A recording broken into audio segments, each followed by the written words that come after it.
Most respected coaches in college football, at least on my list. I know I'm yours too. Agree. We'll see you next at halftime. Now let's get it on out to Ames and the guys calling the game for you. Joe Davis and Joey Harrington. Gentlemen. All right, Rob, Jack Trice Stadium taking center stage in prime time in the final weekend of September. It's number 7 Baylor and Iowa State. And the Cyclones behind Paul Rhodes coming into this charged up stadium looking for an upset against a top 10 team. Welcome inside. Joe Davis, Joey Harrington, Chris Budden joins us in just a moment. The theme around here naturally this week has been, how does Iowa State pull the upset? Baylor is 3-0 against pretty easy competition, but they're the number 7 team in the country for good reason. Well, yeah, they're led by Heisman Trophy candidate Bryce Petty, who is one of the best quarterbacks in the country. They get back their All-American wide receiver Antoine Goodley to complement an extremely deep receiving core. And frankly, I think their defensive front 4 is the most underrated in the Big 12, anchored by 6'9", 280-pound Sean Oakman. Certainly the most intimidating defensive lineman across the country. Shift gears to Iowa State now. They got off to that rough start, losing to a good FCS team to begin. They then had a ranked Kansas State team on the ropes here in week 2, but lost that one. Then they go get a big win in an in-state rivalry game against Iowa. This is a team right now with some budding confidence. Well, and they should have confidence. I mean, they have the talent to win a lot of football games in the Big 12. E.J. Bibbs at tight end is a big, strong, physical guy with great hands. Jarvis West in the slot not only is a great slot receiver, but one of the most exciting return men in college football. And they have a guy out of the backfield, Aaron Wimberly, who can create a lot of matchup nightmares for opposing defenses. They have the talent to do it. They just got to get the confidence going. This could be a tough place to play. This would be the 22nd consecutive game with more than 50,000 filing into Jack Trice Stadium. One of the best tailgating scenes in college football. But they move inside for Iowa State and number 7 Baylor on the other side of this break.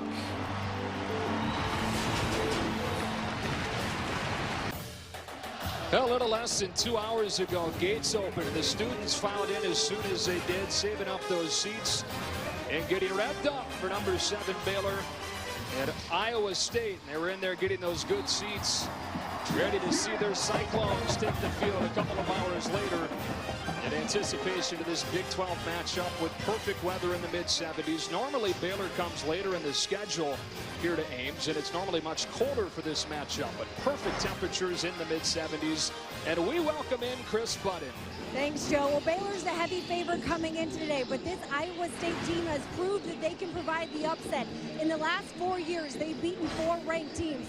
Coach Paul Rhodes told us earlier this week that in order to do that, you need to, quote, feed the fans. What that means, score early, keep the crowd in this, and make Jack Trice Stadium a tough and loud place to play today. All right, Chris, he's in year 3 of a 10-year deal that has him under contract here at Ames through 2021. Art Briles signed a new contract recently as well that has him extended through 2023. They came to Baylor in 2008 after 5 years as head coach at Houston. Links Hawthorne back for this kick.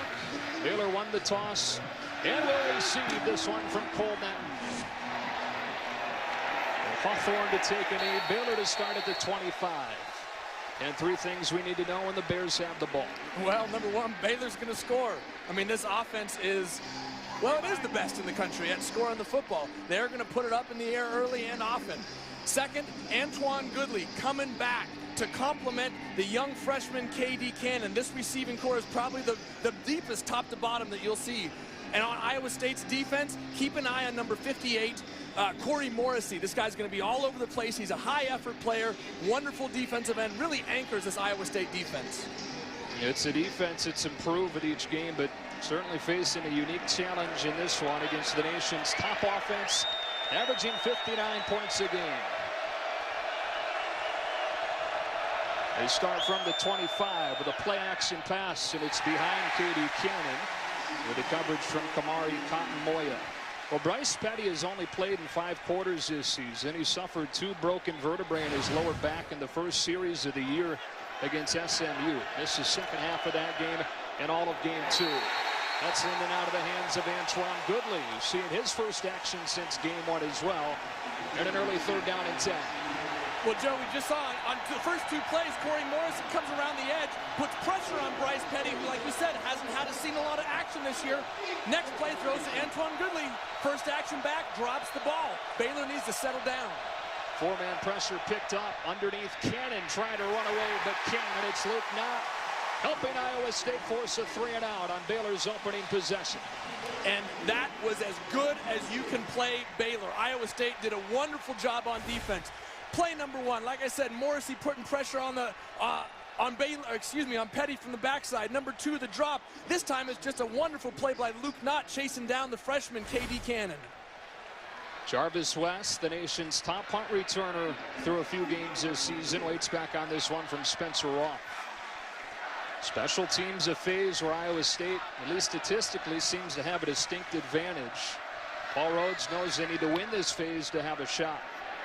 Good high punt, but as West taking a fair catch at the 26. And so that is where Iowa State's offense will start. Give us three things we need to know when they've got it. Well, number one, this is the first year in Coach Mangino's offensive system. They're learning, they're growing, but they have the talent to do it. Number two, get the ball to Jarvis West. I mean, this guy, we saw him catch a punt there a moment ago, one of the best punt returners in the country, but also an explosive player from the slot. And on defense for Baylor, Sean Oakman.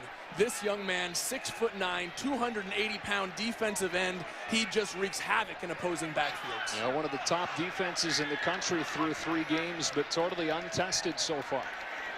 Opening Iowa State drive begins from the 26. And they give it to Wimberly trying to get the corner, but it's Oakman there to force him back inside and a short loss.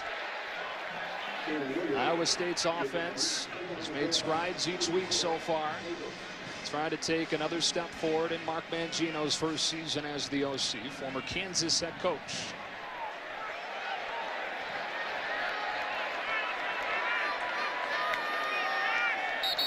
Flag comes in.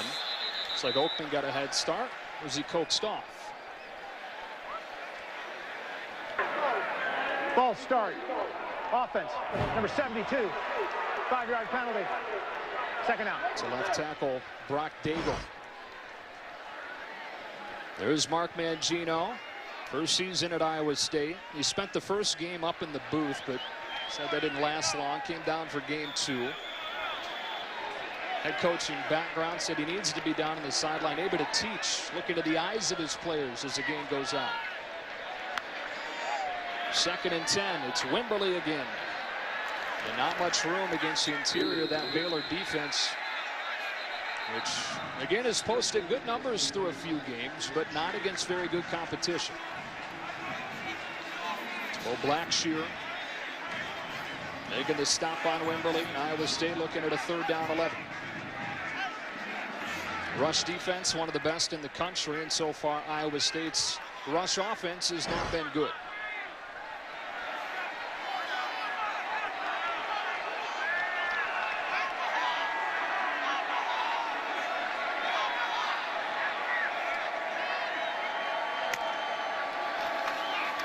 They go to the ground with Wimberly again on 3rd and long, and they played a punt on this opening drive. Joe, I'm not thrilled about that.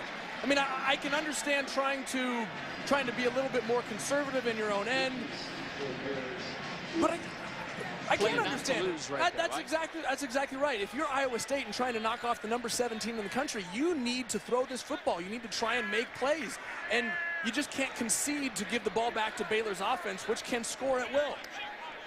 Colin Downing sends it away to Cal Spengler. Line drive kick that'll give him a chance.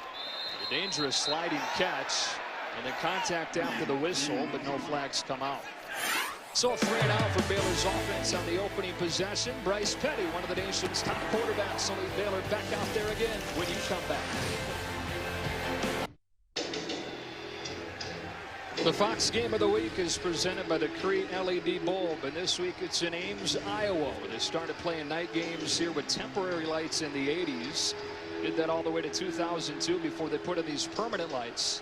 Night games have become a staple here at Jack Trice Stadium. After a 3-and-out, Baylor's second possession begins at the 31 with a Petty throw to Goodley, whose first catch of the season takes him into Iowa State territory.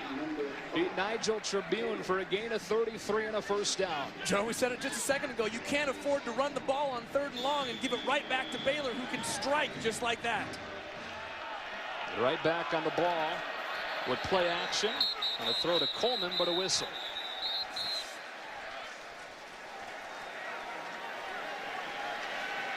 Dan Romeo is our head referee today. It's the same crew that officiated the Oklahoma-West Virginia game on Fox last week. Prior to the snap, encroachment, offense, number 41, lined up off stride. 5-yard penalty, first down. It's Trayvon Armstead. Rick Smith, if you watched last week's game, a broken leg, the head linesman in this crew. He's replaced by Al Green this week.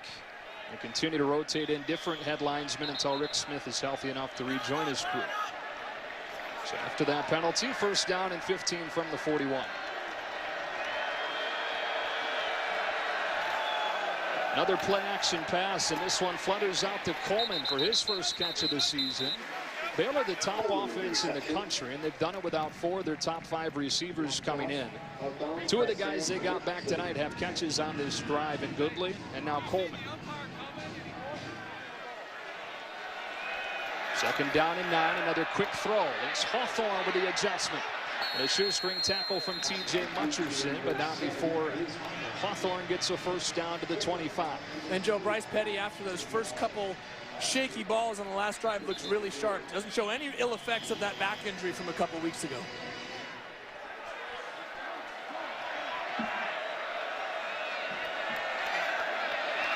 Heavy pass early on. Petty steps into his throw for a first down. It's Goodley again. All-American Antoine Goodley, who played the first half of the opener, but re-aggravated a quad injury that he suffered during camp with his first 2 catches of the season here on this drive. First carry for Shock Linwood. He's inside the 10. And Joe, I think Baylor gets not necessarily a bad rap, but people think that they just throw the ball all over the place. This Baylor offense is predicated on the run. They want to run the ball first and set up the pass. They have the luxury of having an All-American at quarterback who can throw the ball anywhere, but they want to run this football. Pressure comes. They run against it with Petty, who's tripped up to the 6. Jevin Miller, who's wearing 35 tonight instead of 55 at middle linebacker, wearing 35 to honor special team stud on this team, Levi Peters, who's out with an Achilles injury. Third down and 3 for the Bears.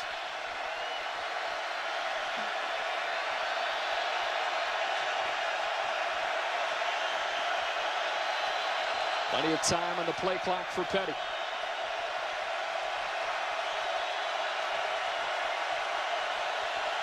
Four-man rush picked up. Petty double clutches and throws for Jay Lee.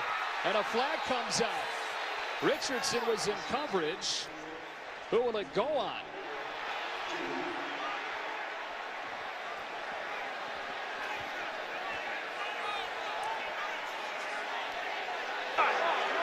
Pass interference.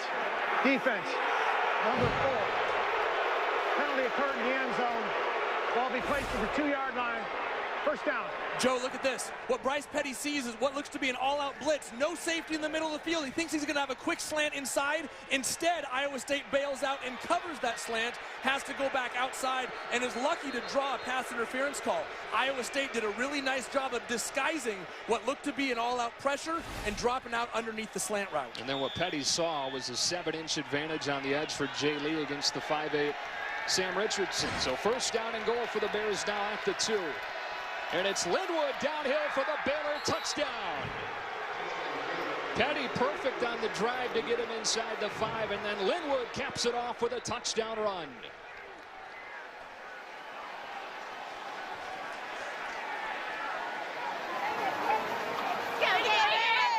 So the nation's #1 offense scores on its second drive after that 3-and-out in the opening possession.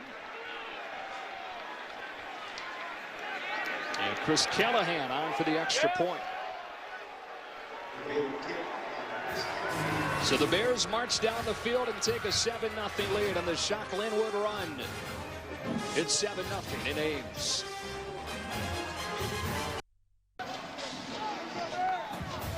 Fox College Football is sponsored by the agile all-new Audi Q3. Scray the course. Back in Ames, Iowa State University, which was founded in the 1850s before Ames was even founded as a town. A perfect night for football. Started with a Baylor touchdown and an 8-play drive. And Shock Linwood goes in from 2 yards out after the pass interference call on 3rd down.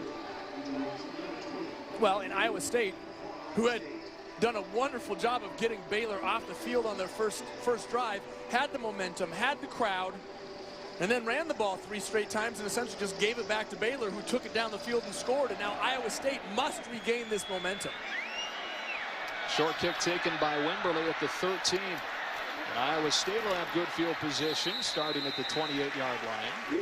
Get your small business online before the end of the quarter. How about our GoDaddy keys to the game? Well, for Baylor, do not let Iowa State think they have a chance. Come out here and put your foot down right away, because if you do and you allow Iowa State to believe that they can win this football game, they're going to get the crowd going. They're going to start feeding the talent that they do have, and this ball game will end up being a lot closer than it should be. The Baylor outscoring opponents in the first quarter now 80-0. Iowa State team coming in with some budding confidence, but they need something good to happen early to continue feeling good about their chances. The 28, Richardson's first throw comes out of a nice pocket to Jarvis West for 5 yards. Leading receiver for this Iowa State team, senior out of St. Petersburg, Florida, playing the best football of his career so far. Well, Joe, and I like that play call. I like the fact that you're isolating Jarvis West on Colin Brents, who's really kind of that hybrid linebacker, you know, nickel type back. Not your big strong backer, but not your fast small DB. Great matchup for Iowa State in the slot. Nice read. Out of the pistol on 2nd down. And a whistle with a timeout taken by Iowa State. Timeout. Iowa State. 30-second timeout. Cyclones were looking at 8 in the box from Baylor and took their first timeout. Well, this October, history will be made as baseball's postseason moves to America's new sports network. Fox Sports 1, your new home for baseball's National League Division and Championship Series, and so much more in October with Foxtoberfest. Next Saturday, it's number 4 Oklahoma and TCU, which will be at home and undefeated, taking on a top 5 team. UFC Fight Night on Fox Sports 1, and on Fox, Cardinals and Broncos, or regional action across the NFL next Sunday. Iowa State back on the field with a 2nd down. Sam Richardson, who's 2nd in the Big 12 so far, completing just under 70% of his passes. He's only thrown once. On Jarvis West for 5.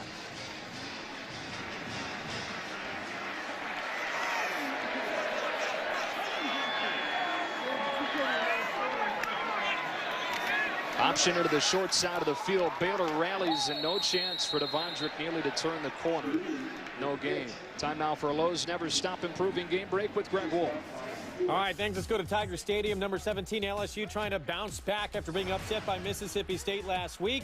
The defense coming up big against New Mexico State. Kendall Beck with 29-yard pick 6. Tigers lead at 14-0 second quarter. Joey, back to you. All right, Greg, and not exactly the toughest competition there, but I think LSU will take it, trying to bounce back from that shocking loss against Mississippi State. Joe, Sam Richardson sees pressure coming from Baylor here. Checks out of the play. They don't bring it. Richardson throws the corner for West and had him, but sailed it, and it's 4th down.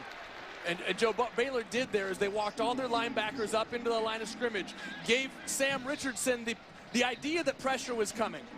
And then once he changed the play, they changed their defense, backed out of it, and forced Sam to throw a ball where he really didn't want to. This Baylor defense, which leads the country in 3 and outs forced over the last season plus, has forced a pair of them to begin. Second punt for Colin Downing to Cal Spangler.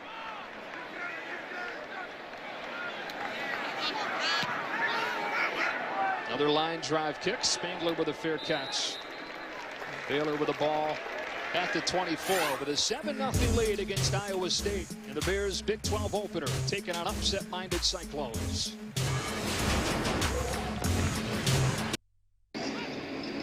'72-year-old defensive coordinator Wally Burnham's squad back out there, ready to face Bryce Petty in this Baylor offense once again. Let's go down to Chris Budden.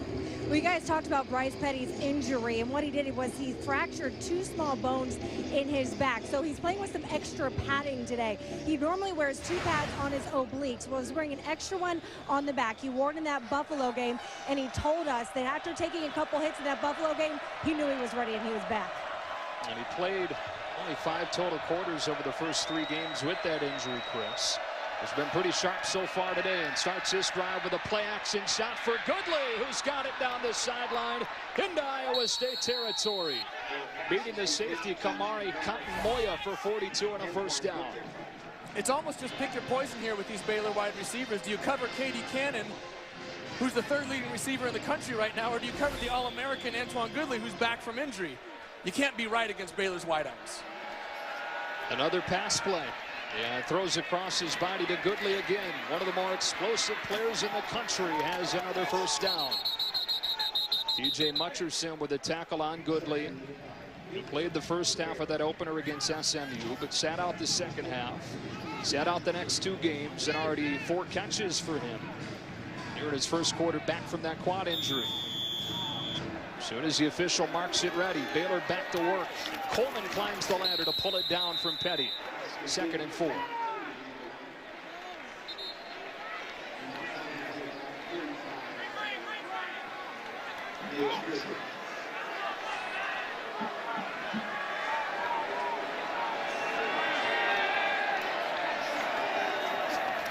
Here's Petty off of the zone read in space, hurtling his way for a touchdown.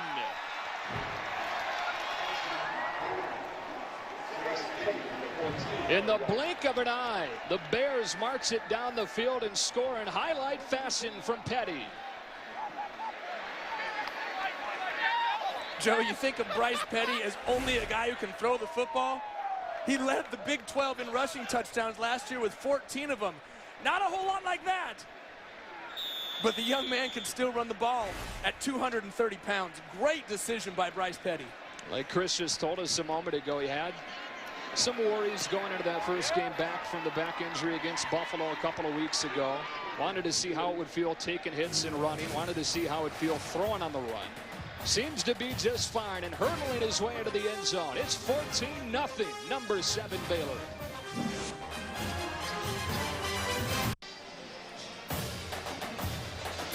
Fox College football is sponsored by T-Mobile.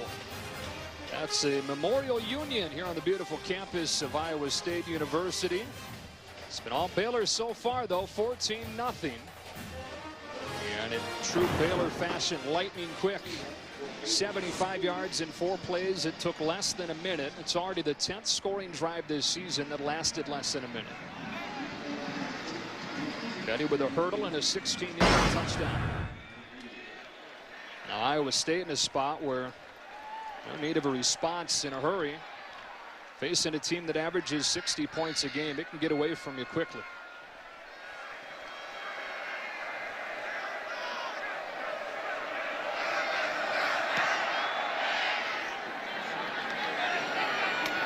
Londrick Neely. They fake the reverse, and Neely's got some room. Pulled down across the 25. Let's go back to that touchdown from Bryce Petty. Joe, take a look at the defensive end, Dale Pearson, right here. His job is to take the running back. Now somebody has to take the quarterback. It's going to be one of the 2 linebackers. Trayvon Armstead takes his man out. Number 35, Javon Miller, needs to fill around and take Petty instead. He gets lost in the mix. Blocked by the offensive lineman and leaves a wide open hole for Bryce Petty to take off up the seam. Great read and recognition while running the read option there by Bryce Petty. 6'3", 230, has a 38-inch vertical. It's on Bruce Feldman's freaks list prior to the season. You saw a flash of Y. Iowa State looking for its first down. Jarvis West juggles it. It's incomplete. And it'll be 2nd down and 10. On that first drive, 3 run plays, including a run on 3rd down and 11. Just no rhythm so far. Another 3 and out on drive 2 with the incompletion. 2nd down and 10. Well, I love what Phil Bennett, defensive coordinator for Baylor, told us. He said 3 and outs are the most important thing for us, especially at the start of a game, because if we can give the ball back to our offense and get a 14-0, 21-0 lead, it puts the opposing team behind the 8 ball, and we can just pin our ears back. Richardson throwing into coverage, and it's broken up by Xavier Howard. With the coverage on Tad Ekby. And it's 3rd down and 10. This Howard's a good player. Yeah, he is. Has done a very nice job for Baylor in a secondary where they lost the majority of their players from last year. Watch number 4.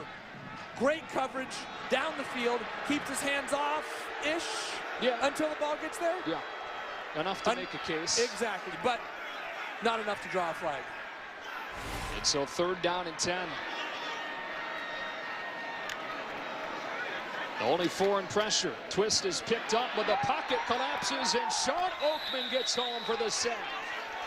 It's the 3rd 3-and-out forced by this Baylor defense in as many drives for Iowa State. Well, and it's the 4th sack for Sean Oakman on the year. Just watch him bull rush the left tackle, Brock Daigle, for Iowa State. He can do it however he wants. He can come with speed off the edge. He can go right through you at 6'9", 280 pounds.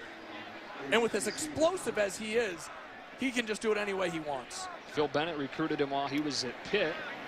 Wound up going to Penn State at a high school, but then transferred into Baylor. Spangler with a fair catch. More good field position for the Bears. They'll start at the 39. And Bryce Petty ready to come back out with his Baylor offense as we look at tonight's T-Mobile game changer profile. He went more than 1,700 days between starts, graduated high school in 2009, the same year that Matt Barkley and Geno Smith graduated high school. Gray-shirted for a year while taking JUCO classes instead of going to Tennessee when they had that coaching change, going from Fulmer to Kiffin. They finally enrolled at Baylor in 2010, redshirted, mop-up duty in 2011, backed up Nick Florence in 2012. Finally took the job last year and set all kinds of records, was the Big 12 Player of the Year. Well, and I love the fact that he acknowledged, I wasn't really happy sitting on the bench, but it taught me a lot. Here's a trick play right out of the possession change, and K.D. Cannon, excellent athlete, get it on the edge for 8 yards. Here's a freshman that's burst into the spotlight with the injuries around him. Well, yeah, K.D. Cannon, this type of player, you just got to get the ball in his hands as often as he can. He is pure speed for Baylor at the wideout position. His offense is pure speed. Right back on the ball, snapping it with a flag down. Sometimes speed can mean penalties. False start. Offense, number 15. That's a 5-yard penalty. 2nd down. They were the most penalized team in America last year, and the bottom 10 this year as far as penalties.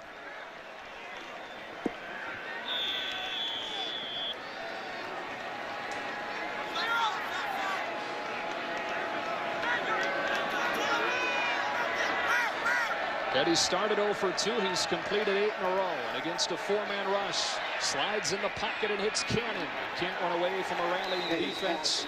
Jevin Miller combining with Drake Furch. And Luke Knott on the stop to set up a 3rd down and 4. Well, this is a huge play for Iowa State right now. You can hear the crowd starting to get into it.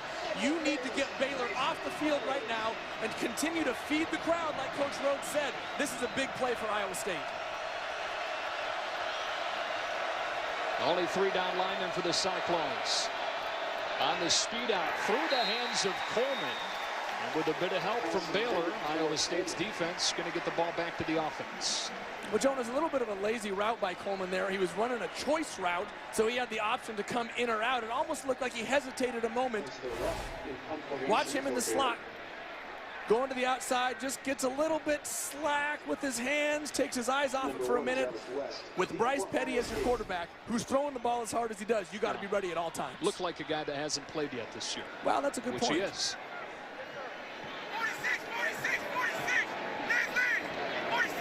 1 team out there for Baylor.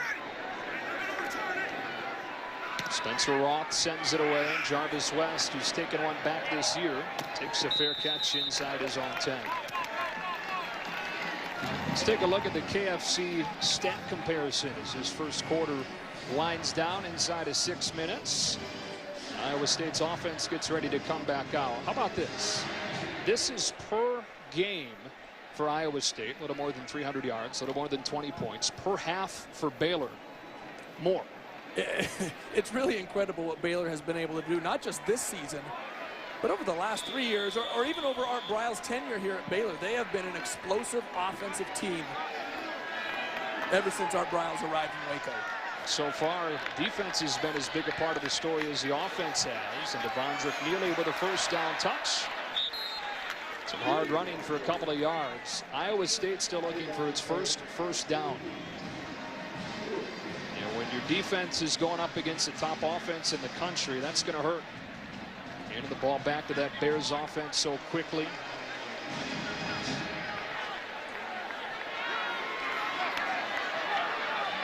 Bears show pressure on 2nd and 8. And back off, 7 in coverage as they set up the screen. And Hager reads it well. 3rd down and long once again. Went for Wimberly, and it was read perfectly by Hager. Joe, I love the call.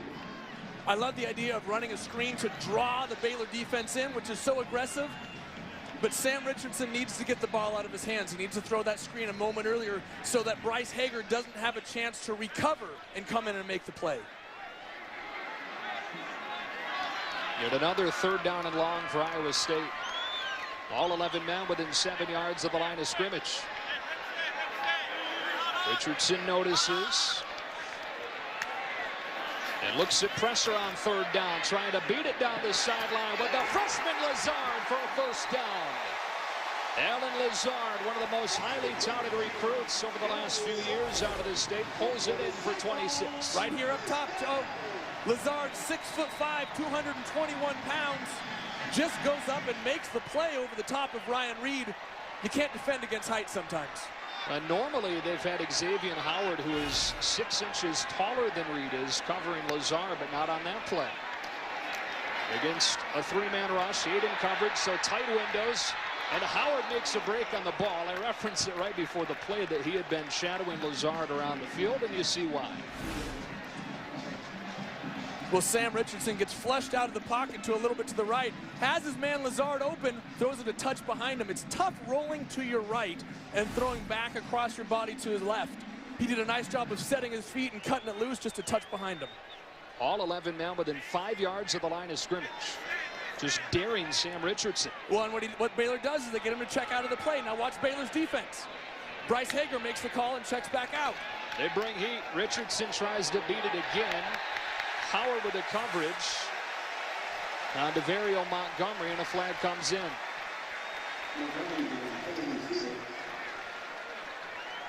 Well, they're getting those one-on-one chances outside because of the Bears' pressure.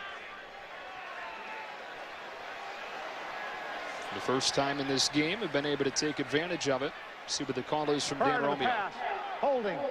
Defense. Number 8. That's a 10-yard penalty. Automatic first down. So an automatic first down. Once again, Richardson saw one-on-one with a tall receiver. Phil Bennett's team continuing to bring heat. Well, and they're going to. They're not going to stop doing that. This is an aggressive defense. This isn't a stout line up and smash you in the mouth type of defense. This is the defense that brings pressure and tries to create turnovers. Bring only 4 on first down. Still able to get pressure. Richardson feels it. Eyes downfield, takes off. He does this well and does it for close to a first down with Xavier Howard making the stop. They spot him just short of the marker. It's 2nd down and 1. Quietly, this is the leading rusher for this team. Well, yeah, he did a nice job that time of sitting in the pocket for long enough to allow the defenders to separate from the line of scrimmage, then broke out of contain, got himself close to a first down. They won the job during fall camp. Had fallen to 3rd on the depth chart during the spring, despite starting 8 games the year before. 2nd down and 1. A little bit looser coverage this time from the Bears. They bring edge pressure. Iowa State runs away from it with Neely for a first down. Bryce Hager with a stop after 2. Joe, this is exactly what Iowa State needed. Get back on track, convert a couple first downs, get the crowd back in this ball game. You know, Coach Mangino told us, we're not going to try and slow the tempo down. We're just going to play our natural type of football game, which is move the chains, move the chains, move the chains. And by doing that, we're simply going to keep the ball out of Baylor's hands, which is what you have to do if you're going to try and keep up with the Baylor offense. Over 3 consecutive 3-and-outs to start for Iowa State. They converted a 3rd down on this drive and starting to get into some rhythm. Off play action. Richardson feels it in the pocket. Has Lazard behind the defense, but overshot him. It's a ball you got to let him run under. It's a nice job by Richardson sliding in the pocket. Had pressure up the middle, but he sees Lazard. Here you go, gets inside on Xavier Howard. Now lead him across the field, take him away from the corner. Instead, he puts the ball up the field, and Lazard has to adjust. So 2nd and 10, and again, look at all 11 now within 5 yards of the line of scrimmage for Baylor.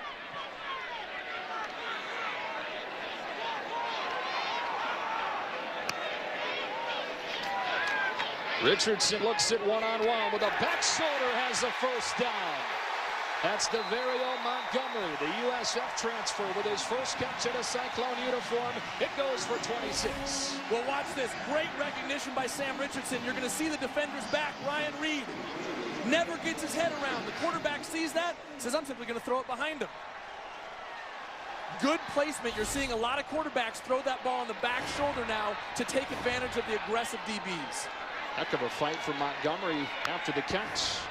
On first down, it's pulled by Richardson. Makes a move to get outside and gets a block from Montgomery to get 7. One play after Montgomery makes the catch, he delivers the block to get Richardson space. Well, and watch Sam Richardson here. He's going to run an option on Palmer, the defensive end, 92. Possibly could have given that, but uses his athleticism to get around. His job when you're running a read option play is to make that defensive end commit. 2nd down 3. Baylor brings 6. Richardson to the end zone. Up top for the touchdown. Dontre Daly with his first career score. It's from 11. Iowa State with reason for excitement.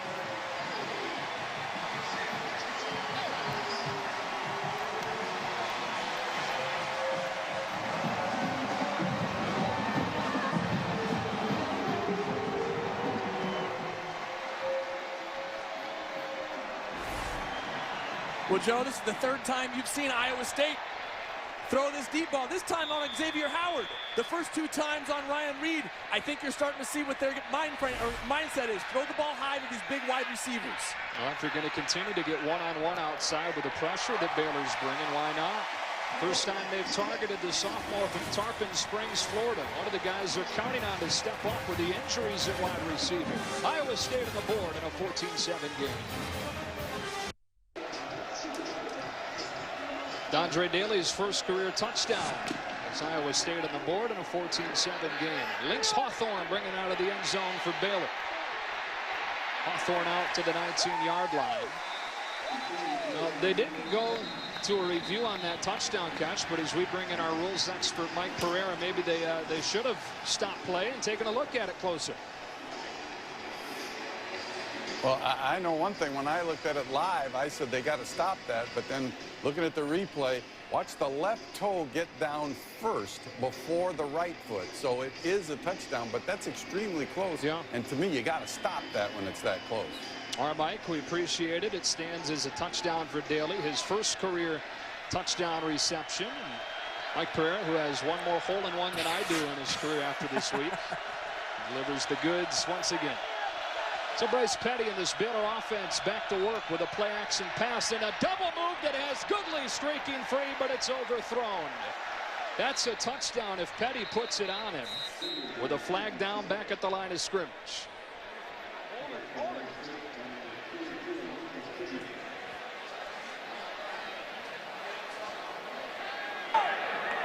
Nels, the receiver, downfield, number 55, offense. 5-yard penalty, first down. Joe, you saw the post route to Goodley earlier in the ballgame. This time they post up the sideline, set up nicely by the play action and post that they hit Goodley on for the big play last drive. This time gets the corner to bite, goes right up the sideline. He had him and needs to deliver that football. Boy, if you're going to go one-on-one with Goodley, no safety help over the top, you're daring him to do that. 1st and 15, play action again, scans the field, takes another shot. Goodley can't run under this one either. This time with safety help, but it's 2nd and 15. And Joe, I may be I'm hesitating, but I don't think Antoine Goodley is running full speed right now. He came back off that quad injury, but frankly, he doesn't look like the explosive wide receiver that we saw all of last year. Hurt that quad during camp and then aggravated it during the first half of the opener. Hasn't played since. It's been effective, but you're right, doesn't quite look himself so far. Quick drop and a quick throw. It's K.D. Cannon, who's one of the guys that stepped up with him out. They mark him out of bounds where he stepped out at the 26, and it'll be 3rd and short. And Joe, that's why Bryce Petty is a Heisman Trophy candidate. Not only did he deliver that football, but he put the ball on the correct shoulder to K.D. Cannon, away from the defender, and allowed him to turn outside away from pressure. Downhill they come, and they're stopped short. Handed it to Shaq Linwood, and he was sucked down by Luke Nunn. It's 4th down.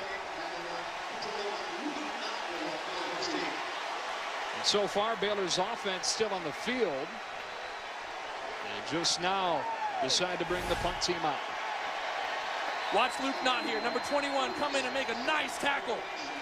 Hole opens up, he steps up, puts face mask right in the chest. Great play from the linebacker position when Iowa State needed to get Baylor off the field.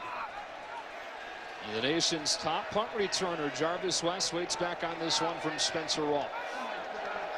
Paul Rhodes saying all week they need to win this battle of special teams. Good high punt that allows the coverage team to get down there, forcing a fair catch at the 26.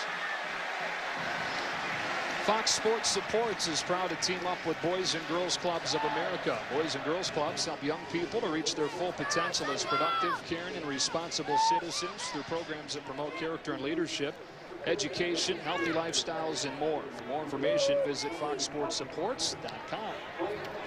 And so Iowa State's offense, after producing the first score against the Baylor defense in the first quarter this year, comes back out. Do you adjust if you're Baylor with all the pressure you're bringing? Do you sense that you're being exposed? No, I think you continue to bring the pressure. You just tell your front seven, you better get home and force Sam Richardson to make a mistake. 2 high safeties this time on 1st down. Richardson throws the out, too tall for Jawan Wesley, whose red shirt they've had to burn because of the injuries at wide receiver. 2nd and 10. They've had 3 wide receivers in their 2 deep go down with injuries over the first 3 games. Quentin Bundridge, their top receiver, went out in the first possession of the year. Then P.J. Harris against Iowa. Brett Metters down with a knee injury this week.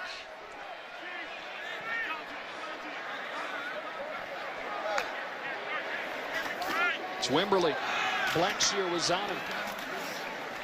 No kind of movement from that offensive line. They only get a yard, and it's 3rd down and long.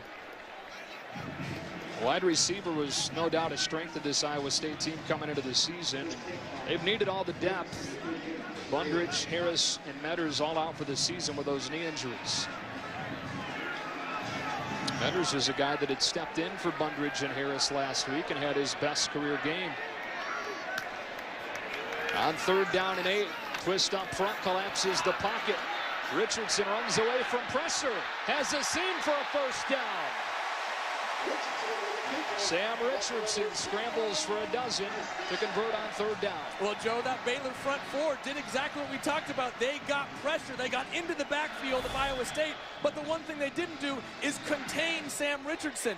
When you're rushing, when you find a lane, you have to make sure that you keep the quarterback contained so that you can allow your teammates to come in and make the tackle. If you allow him to get outside on the edge, that's what Sam Richardson can do with his legs. Well, this first quarter comes to a close with Paul Rhodes and this Iowa State crowd starting to feel it. This is the Fox Game of the Week presented by the Cree LED Bull. Back for the 2nd quarter in a 14-7 game after these messages.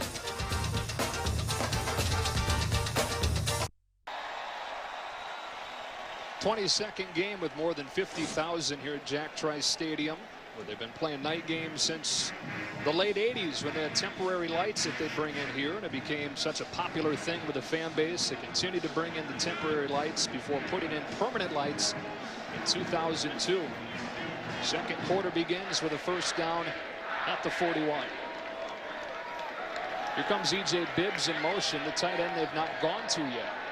Richardson under pressure, steps out of it, and shovels it dangerously into the arms of the defender. It's picked off. Bad decision, and Orion Stewart makes him pay. Baylor takes over at the 42. Joe, you asked me at the start of this drive, if you're Phil Bennett, do you stop bringing pressure? Absolutely not. That's your defensive philosophy. You get in there, you disrupt things in the backfield, and you force Sam Richardson to make a poor decision. Right here, watch the front four for Baylor just get into the backfield and wreak havoc. Sam does a nice job of sliding away, buying some time, but right here, make the right decision. Cut your losses, live for another down. Instead, he tries to force one left-handed out into the flat. That's what the Baylor defense wants to do, is force you to make a bad decision under pressure. And Baylor's in that shot territory after the takeaway. It's a speed out to Cannon, trying to make a man miss in space. TJ Mutcherson pulls him down after a solid gain of 6.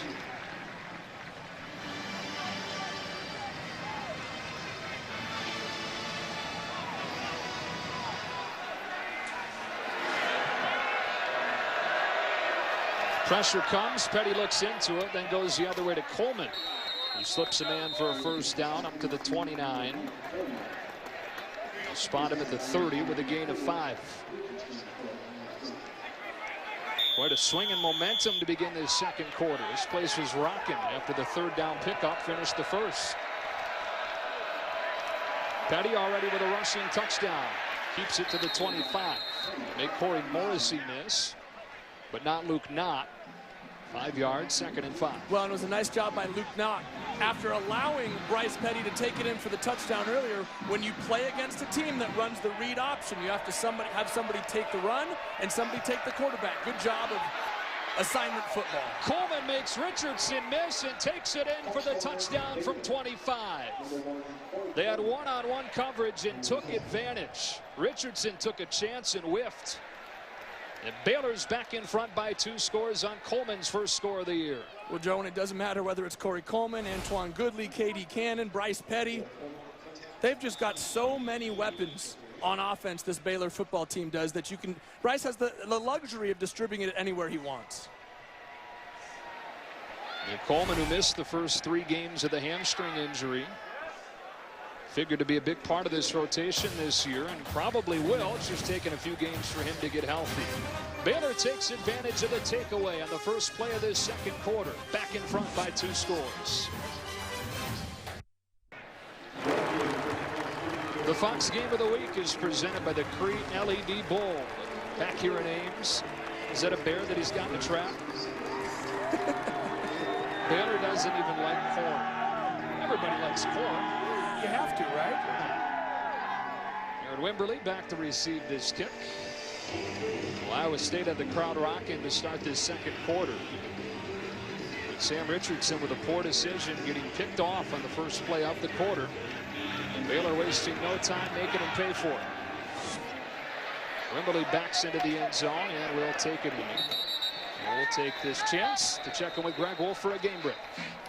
All right, guys, thanks. Let's go to MetLife Stadium. Number 8, Notre Dame, trying to stay undefeated, facing Syracuse. Everett Golson airs it out to Will Fuller, 73-yard touchdown, and the Irish have a 14-0 lead second quarter. Joey, back to you. All right, Greg, I'm just looking forward to seeing if Everett Golson has cracked Joey's Heisman watch yet. Well, give him a couple weeks. He's just getting warmed up.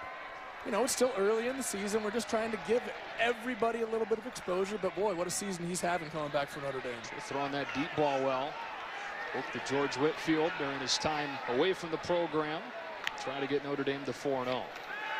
Richardson, against a collapsing pocket, has to throw it into the feet of Devondrick Neely. Baylor getting pressure with 4 right now, 2nd and 10. Joe, if you're Iowa State, the key is don't panic. Don't try and go away from what's been working. They've driven the ball on Baylor the last 2 drives. And if not for the poor decision by Sam Richardson, they could have gotten points out of the last one. Keep doing what you're doing. Don't panic. Baylor backs off after having all 11 men tight. Richardson flutters one incomplete. First time they've targeted Bibbs. Richardson got hit on that throw and is slow getting to his feet. Well, yeah, Joe, Sam Richardson took a shot here. rolls right into the pressure coming off of the edge and tried to deliver the ball into the flat, but took one right square in the chest. Bryce Hager, he got kind of sandwiched between a Baylor player and his own blocker. 3rd and 10. Here you go. You see it again, Joe. Everybody up by the line of scrimmage. They've been able to take shots outside against this look. Do they do it again? This time it's over the middle. And Lazard pulled down in the open field by Xavier Howard. If Howard doesn't make that tackle, Lazard's got a lot of green space ahead of him. Instead, 4th down. Exactly, and that's what Baylor's trying to do by playing this defense, is force the ball out of Sam Richardson's hands quickly and then rally to the ball. Earlier in the game, Iowa State took shots up the sideline and their wide receivers made nice plays. This time, Sam Richardson throws the quick slant across the middle and Xavier Howard recovers for the tackle. Another punt for Colin Downing. Cal Spangler waits back on one that's hit off the side of his foot and takes a good Iowa State bounce inside the 30 with a punt of 42 yards. So the Bears back in front by 2 touchdowns. Will have it inside their own 30 early on in this second quarter innings. Fox College Football is sponsored by Nike Football. There is no offseason when you're never finished. Inside the Iowa State locker room, facility just built a few years ago. Really nice setup here in Ames. It is. This is the first trip I've made to Ames, Iowa, and boy, I've been impressed by not just the facilities here at Iowa State, but really the whole town. How about the ice cream? Well, you like any ice cream. Well, yeah. Hickory Park last night, we went pretty hard on that ice cream. Speak for yourself. Hey, you backed off. Self-control. Petty starts with a play-action pass, and will heave it out of bounds. Diving attempt made the edge by Kenneth Lynn, but was out of his reach. Make that Kamari Cotton-Moya out of the safety spot. 2nd and 10.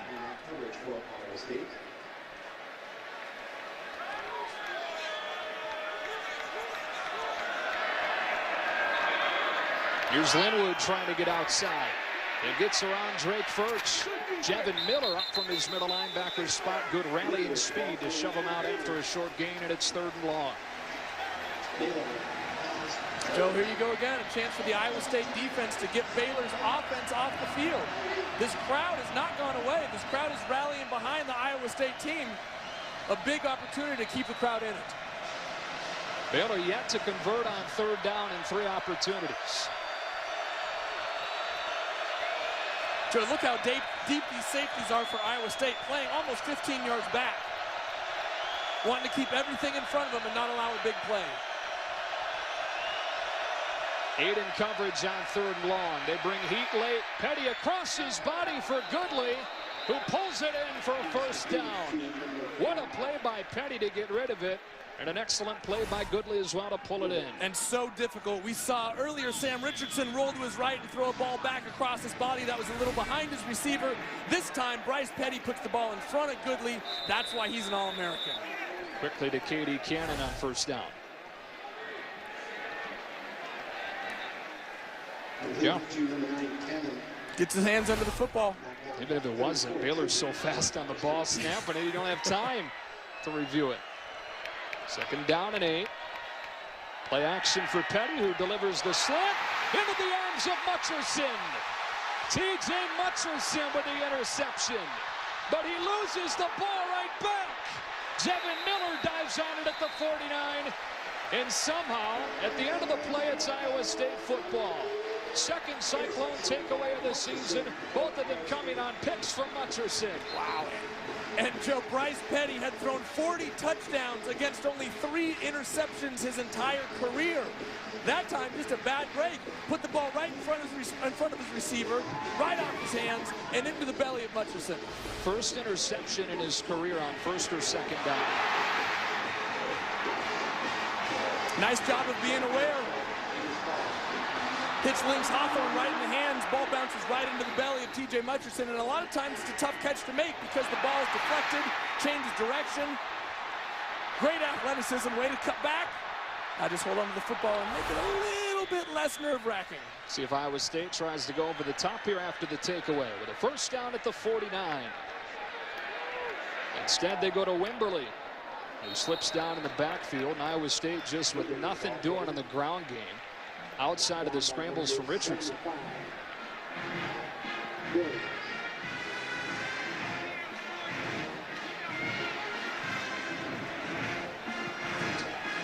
12 rushes for 32 yards for this Iowa State team so far, most of them coming from Richardson, with pass plays breaking down. Here's pressure coming. Again, Richardson sees the pressure, like you said, checks out. Let's see if he goes outside to his wide receivers. Baylor backs off, goes back shoulder. Daly makes the adjustment for the catch and a first down against Xavier Howard. And Joe, if I'm Iowa State, I'm getting the line of scrimmage right now because it looked like Daly may have stepped out of bounds. I don't know if he stepped out before he caught this football. Take a look at his feet. Ooh, that right foot. Iowa State is hustling up to the line of scrimmage, and they are going to blow the play dead before it begins. They may take a look at this. Joe, even if this wasn't a catch, even if this is overturned by replay, it was a wonderful decision and great recognition by Sam Richardson. We saw him do this 2 drives ago with a couple big plays up the sideline and then for the touchdown. This time sees it again, throws a back shoulder ball to his wideout.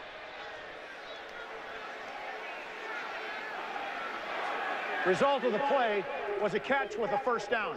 The previous play is now under further review. So they'll take a look at this. Baylor may have a case here. Back after this.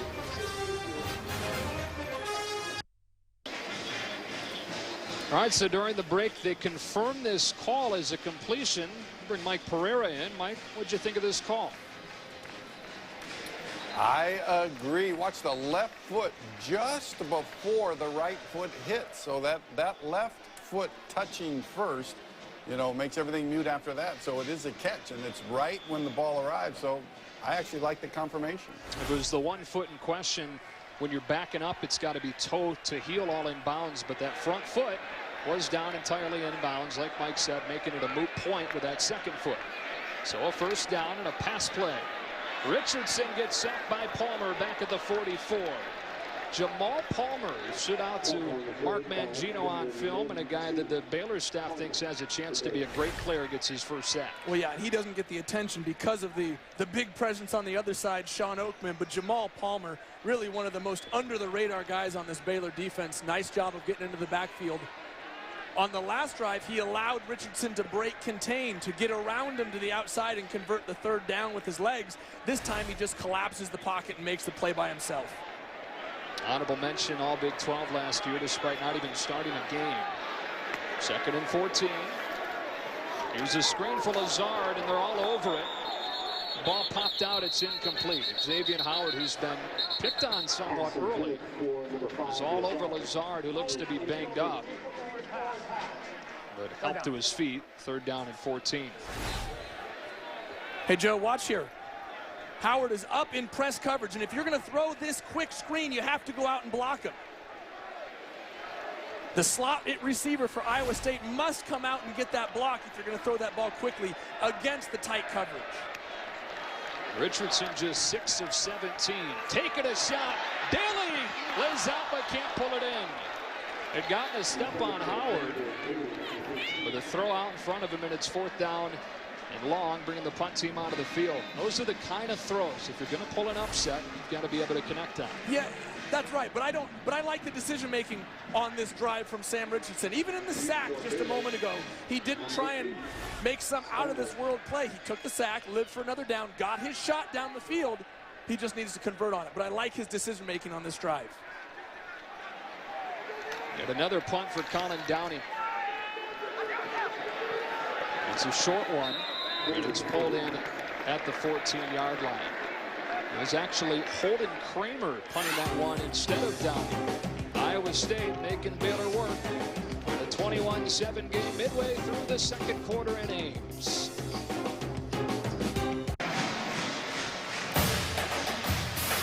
Fox College Football is sponsored by Nissan. Innovation that excites. Baylor back on the field after Bryce Petty was picked off on his last throw. And Chris Budden, you had a good look at his reaction.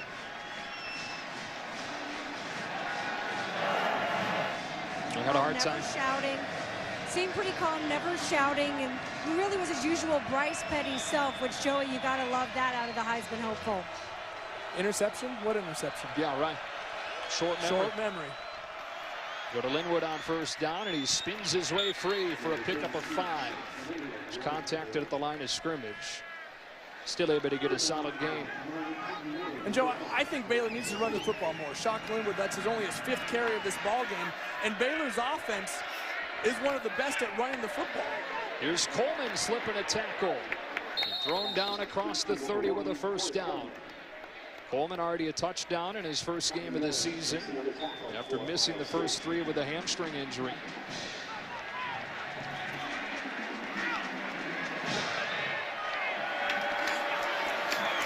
Petty throws to Coleman again, and he bounces off the Tribune for a first down to midfield. Jevin Miller came back to make the tackle after 18 yards. Joe, that's the 3rd time we've seen the backside safety for Iowa State come up hard on play action. Twice now they've thrown a post in behind it. Earlier we saw that Goodley go up the sideline and just missed, but Bryce Petty is recognizing that safety coming down. Cannon gets popped out of bounds by Mutcherson, and a flag flies in. Likely going to be 15 yards on the hit from Mutcherson. Should move the ball inside the 30.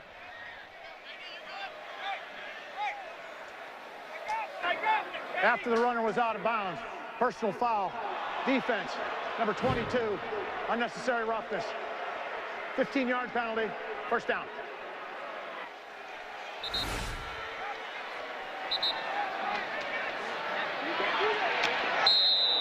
Close. Close from that angle. I don't know. Could have gone either way, I suppose. Yeah, but when you see a guy running at that angle on the sideline, with the landscape of football right now, you got to pull up. So from the 24 against pressure, Linwood with a seam, and Shock Linwood makes a man miss for a Baylor touchdown. From 24 yards, you said they needed to go back to the run, and they do with Linwood for his 2nd touchdown of the game.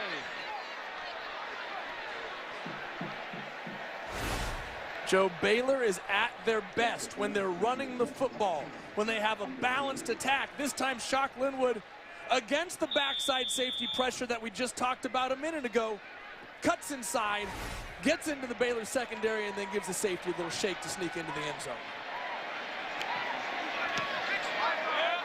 And already 6 touchdowns on the season for Shock Linwood, sophomore out of Linden, Texas. The nation's top offense already with 4 touchdowns today. Linwood was first, then it was Petty, then it was Coleman, and then once again, Shock Linwood making it 28-7.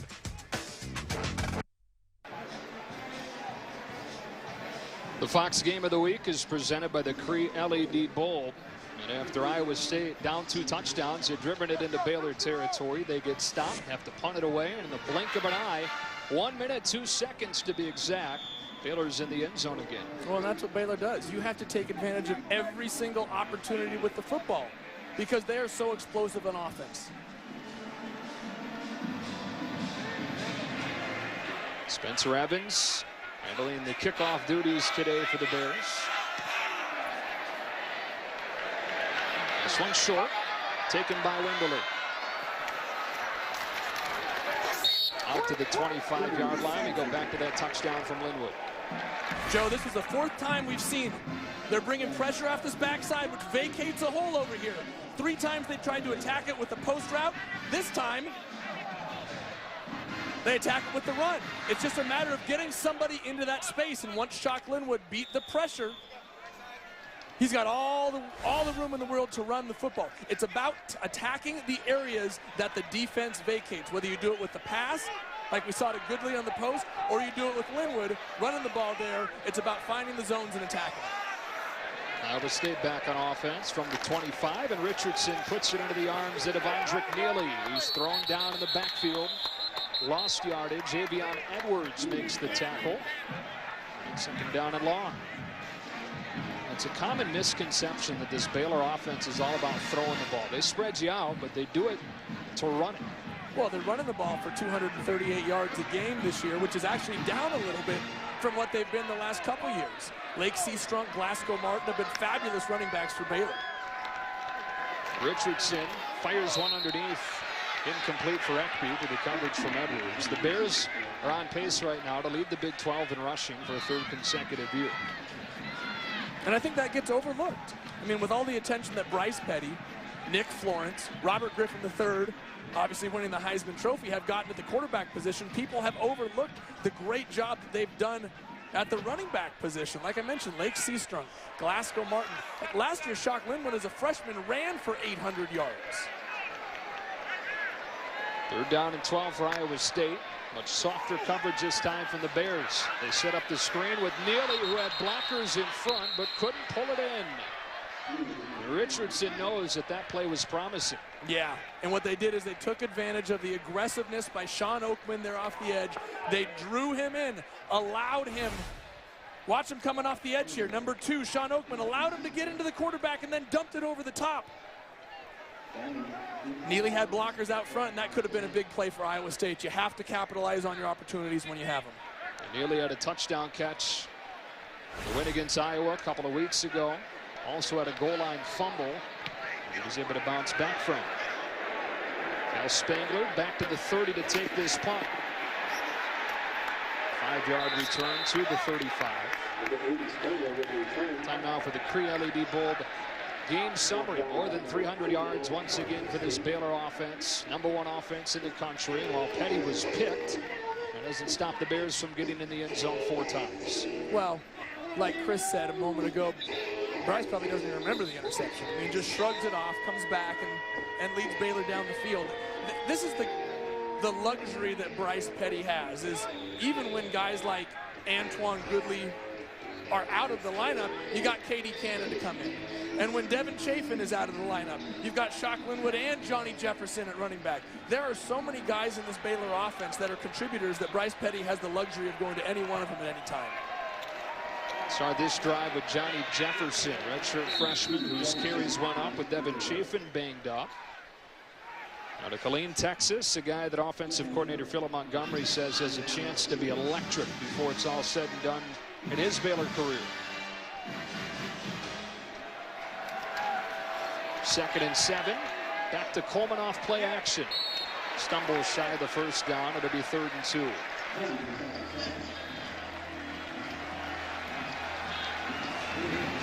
I know it's still early in this game, but Iowa State's getting in a spot where they're desperate for stops. Well, it's funny because they've actually had a few stops. Had him early in the ballgame, couldn't convert on offense, and consequently Baylor jumped out to a big lead.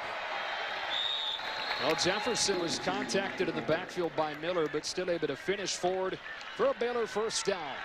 Joe, there was a point halfway through that second quarter where Baylor hadn't converted on 3rd down.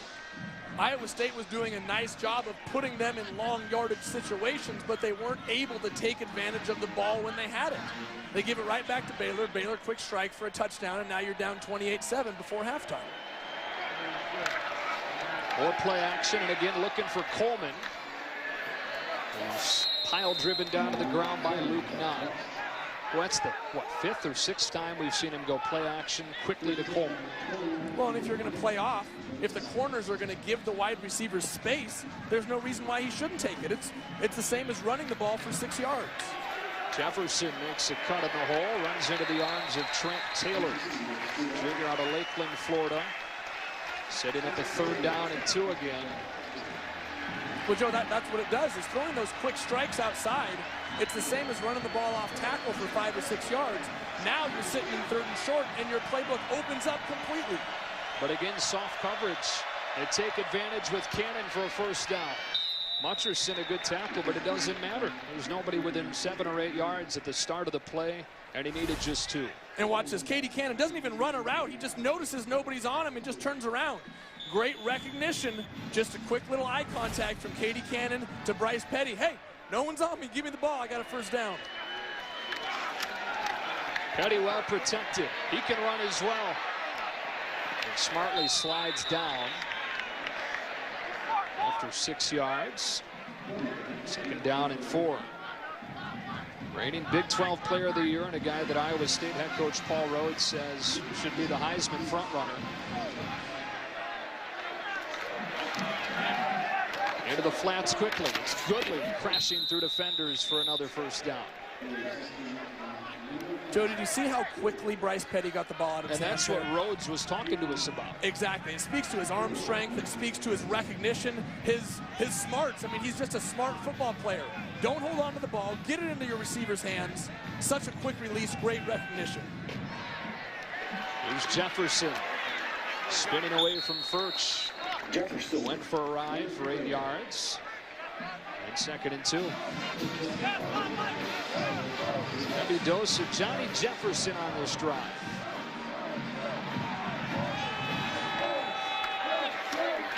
And thrown over the head of Cannon. And it'll be 3rd and short once again. Well, I was going to say, you've seen Baylor stretch the field earlier in the ball game. Now they've gone back to that run that we've talked about. You got Linwood over 40 yards. You got Petty at 29 yards. You got Jefferson with 16 yards. They have the luxury of being able to do it with their running backs or their wide receivers, and they're just stretching this Iowa State defense. Once again, 3rd and short. Nobody tight in coverage. A high snap has Petty running for a 1st down. Underrated as an athlete. Went up and got that and got 5 to convert another 3rd down. Sometimes it's better to be lucky than good, Joe. Nice play by Bryce Petty, just keeping the ball in play, then uses his speed. You wouldn't think that a 6'3", 230-pound quarterback would have that kind of legs to get outside, but he does. Jefferson up the middle, inside the 5 and into the end zone for a touchdown. His 3rd score of the season, and Baylor has busted it open late in the 2nd quarter.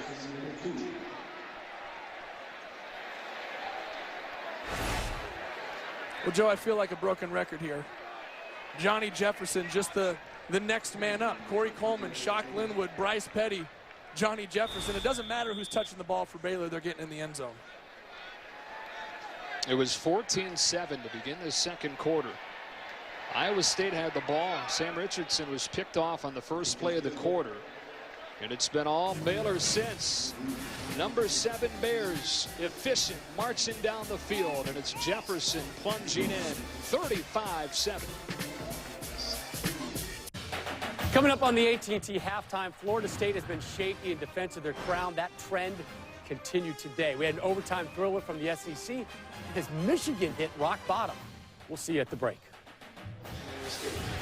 Okay, Rob, does Brady Hoke make it through the season? Starting to become a question there in Ann Arbor. Johnny Jefferson with a touchdown, carried it 5 times on that 12-play drive.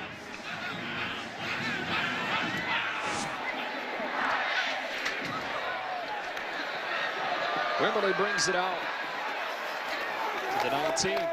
Good special teams coverage. Flag flies in all the way out from midfield. Flag down.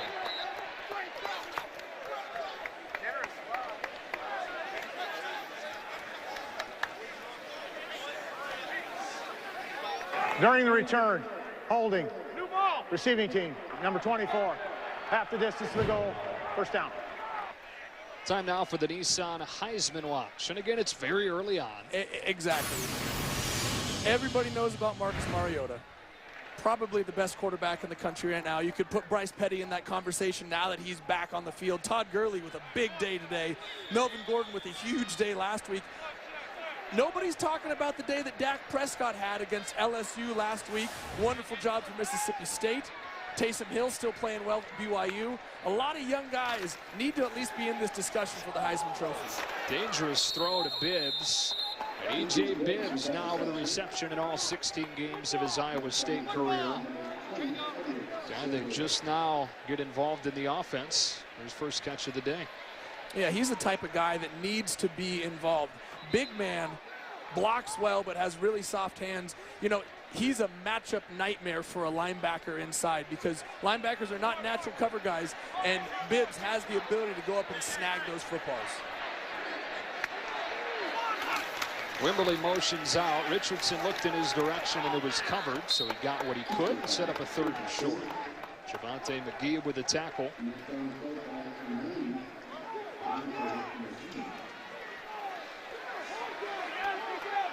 So we wind near 3.5 minutes in this opening half.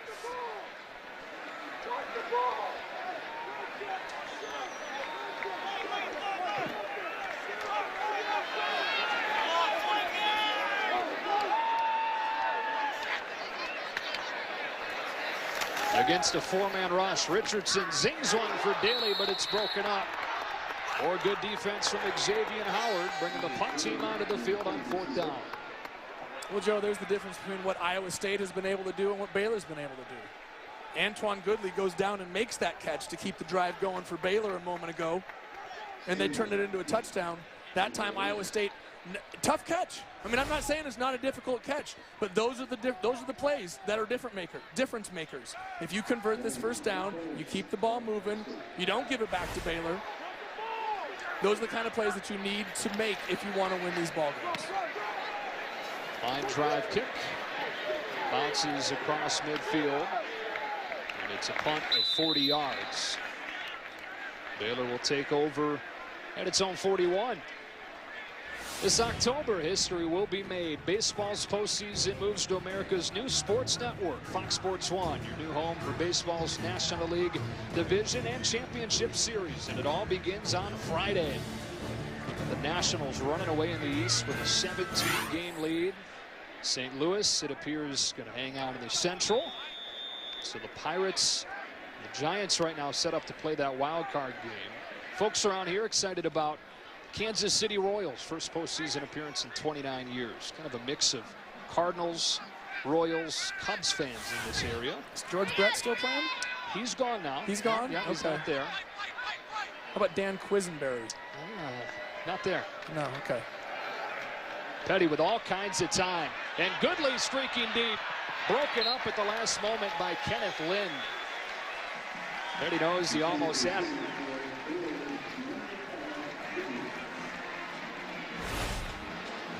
Well, nice job of Kenneth Lind getting his hands up right at the last minute. He's trailing behind Goodley down the field. But you know what? A DB will watch the wide receiver's eyes to see when they get really big, watching the ball, and then just stick his hands up. Nice timing. Tipped it incomplete. One of the best ever to do that, our colleague at Fox, Randy Moss. Right? Uncanny ability. To not make his eyes big. Exactly. As you're running down the field, a DB, because he has his back to the ball, can't see when it's coming, so they'll watch the DB or watch the wide receiver's eyes, and as the ball comes in, they'll just stick their hand in. Randy Moss, like you said, one of the best at not giving away when the ball was coming in. 3rd down and 10. And Petty looking at just a 3-man front.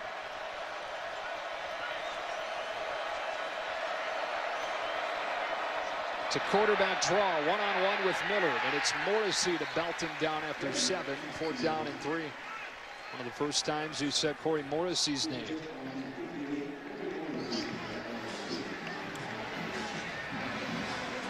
Coming off a career game against Iowa, a couple of sacks, was named the Big 12 Defensive Player of the Week after that one. Ames native, Gilbert High School. Always dreamed of playing for the Cyclones.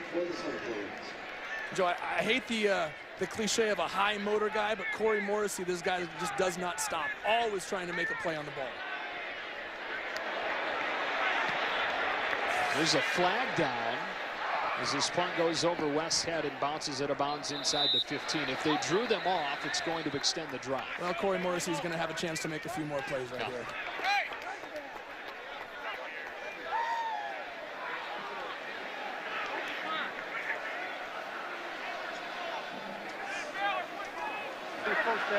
Offside. Defense in the neutral zone at the snap. 5-yard penalty. Yardage results in a 1st down. So the offense will head back out. These little plays are the difference makers in a ball game. When you're trying to knock off the number 7 team in the country, you can't give them 5 yards free. You have to make the tough catches, and you have to make good decisions at the quarterback position. And those are 3 things that Iowa State has made mistakes on, and you can't do that. Fumbled snap picked up by Petty. Still throws it out of bounds. Savvy job, by the way, on that punt play by the long snapper Jimmy Landis to snap it when he saw a man jump into the neutral zone. So 2nd and 10 for Petty in this offense. Petty 22 of 32 in this game, 250 yards. Pressure coming. Linwood beats it with a run play. Getting 7, set it up 3rd and 3. Luke Knott makes the tackle on Linwood. He's got a couple of touchdowns in this first half. Well, Joe, it was a nice play by Luke Knott, because had he not made the tackle, Iowa State brought pressure again, and he was running towards that vacated zone. Linwood bounces off contact and gets a first down. Great field to pick his way for 4.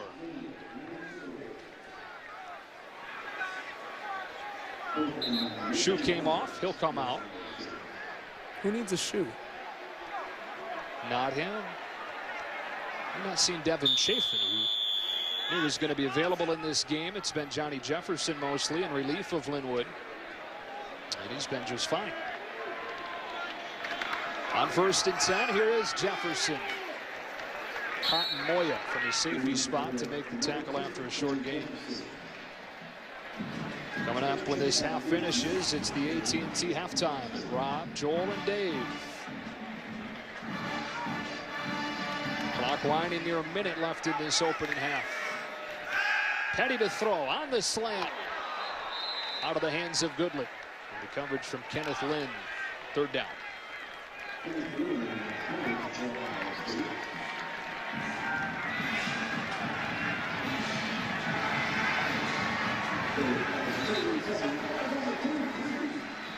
Baylor started this game 0 for 3 on 3rd down. That allowed the crowd to stay in it for the first quarter. They've converted 5 of 6 in the second quarter to extend the lead to 35-7.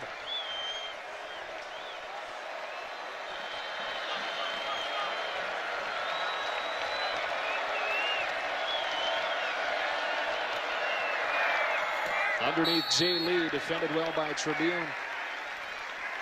And it'll be 4th down from the 34. It'll be a 51-yard field goal from here. Chris Callahan has not been good this year, so they keep the offense out there. Yeah, I was going to say, it wouldn't surprise me if they went for it here on 4th down. You're up 28. You haven't been kicking the ball very well. If you can control the ball and not give Iowa State a chance to build any momentum before half, I think this is the right decision. Petty steps up in the pocket, heaves one down the middle for Jay Lee, who couldn't pull it in. And it's a turnover on downs forced by this Iowa State defense. Tribune and Kawan Floyd, backup safety and coverage there. Well, Joe, you didn't see it, but some of this play was made by Jevin Miller right in the middle of the field. He's playing what's called a spy technique. He just sits and waits for anybody to come out of the backfield. That time as Bryce Petty stepped up, the pocket opened.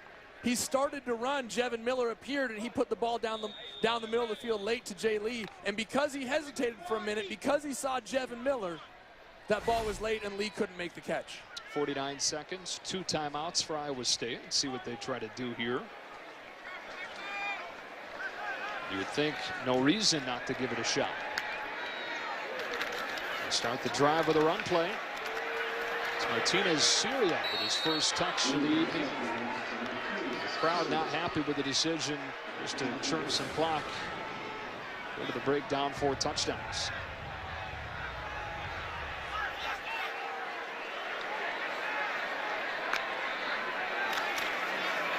Back to Syria. And thrown down for a loss by Sean Open. That'll bring this second quarter to a close. It was 14-7 Iowa State, or Baylor, with Iowa State in possession of the ball to begin this second quarter. Sam Richardson picked off on the first play of the quarter. Baylor quickly turned it into points. The nation's top offense found the end zone 2 additional times behind Bryce Petty in that quarter. Let's go down to Chris Button, who's with Art Briles. Thanks, Joe. You've been able to spread the ball pretty well on offense. What do you need to do to keep this momentum going in the second half? You know, we've had some missed opportunities, you know, offensively. I think our defense is playing really well. Kicking game's been good, so just got to play another solid half. You know, I think we played a pretty solid half. We didn't do all we wanted to do, but we'll come out the second half and fight like it's 0-0. Speaking of defense, you've been able to limit this Cyclones offense. What's been working for you so well on defense? We got good players, you know, and they're playing hard, and we're playing with a purpose. That's what we got to keep going. Thanks, Coach. Joe? All right, Chris, his defense forced 6 3-and-outs in that first half. Right now, let's send you to Rob Stone in Los Angeles. All right, gang, thank you. We welcome you to the AT&T Fox College Football Halftime, mobilizing your world. Rob, Joel, Dave here with you. Iowa State was in this one, and then you leave the room for just a little bit, Joel, and you look up and you're saying the Bears are up 28. What happened? Well, a couple of things happened. One, the explosiveness gets going, obviously, for the Baylor offense. But as Joe just mentioned, there are 6 3-and-outs. They're getting the ball back way too quick. Yep. Paul Rhodes told you earlier in the week, their key this week was lengthy drives, keep the Baylor offense on the sidelines. That wasn't able to happen for the Cyclones. No, and every question that we had, could Baylor go up there and play at night? Could they play on grass? They've answered every call. I'm looking at this Baylor team comparing to other games that we've seen. Why not Baylor? Why not Baylor? Listen, I agree with you. Right? I mean, they're impressive. If this was their first test of the year, right, they're passing with flying colors. They're one of the top 4 teams. Only halfway there. Heisman conversation, you might also say, why not Bryce Petty? Right. Why not? Jameis Winston, speaking of Heisman's, returned to the field, and FSU remained unbeaten, but, guys, it was far from an easy task today in Raleigh. And Johnny football is back. Manziel's Aggies involved in an overtime thriller with Arkansas. Plenty of highlights coming your way next.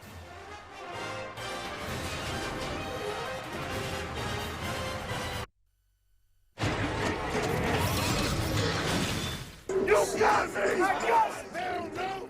They don't know!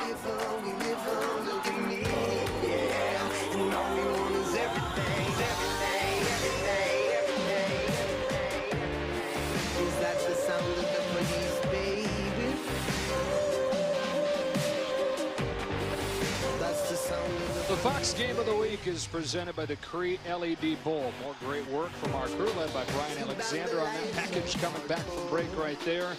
Number 7, Baylor, all over Iowa State with a 35-7 lead. So welcome you back for the second half and back into the booth. Joe Davis, Joey Harrington, Chris Button joins us in a moment. We said coming in, Baylor's 3-0 against weak competition, but they're number 7 for a reason. Well, yeah, they have weapons everywhere. Bryce Petty is a Heisman candidate at quarterback, but he has the luxury of giving it to anybody he wants to. Shock Linwood on the first touchdown. Bryce Petty keeps it himself the second time. Antoine Goodley's gone? Fine, we'll give it to Corey Coleman. Back to Shock Linwood. Hey, young kid named Johnny Jefferson, why don't you get into the mix? It doesn't matter who Baylor puts in these positions, you just plug and play. But you know what? Baylor, for as good as they are on offense, I think they're so improved on defense. This front 4 has the ability to get pressure on any opposing quarterback.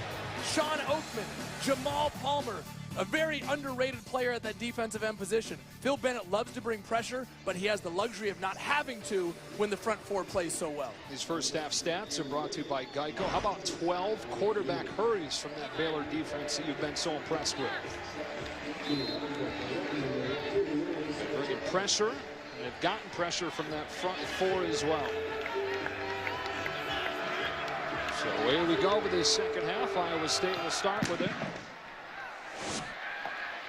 And Neely back into the end zone to take a knee. Chris Budden talked to Paul Rhodes. Yeah, Coach Rhodes said the key to this game was that they needed Baylor to make some mistakes, and they have. Now the key is how do you make opportunities out of those? The biggest difference, he said, we need to stop going 3-and-out. We need to sustain drives and quit getting off the field and giving Baylor back the ball on offense. Yeah, Chris, 6 3-and-outs in that first half forced by the Baylor defense. Well, we talked about it earlier. Antoine Goodley made the tough catch and sustained a drive. Iowa State did not make the tough catch low. Sam Richardson made a poor decision to start the second quarter.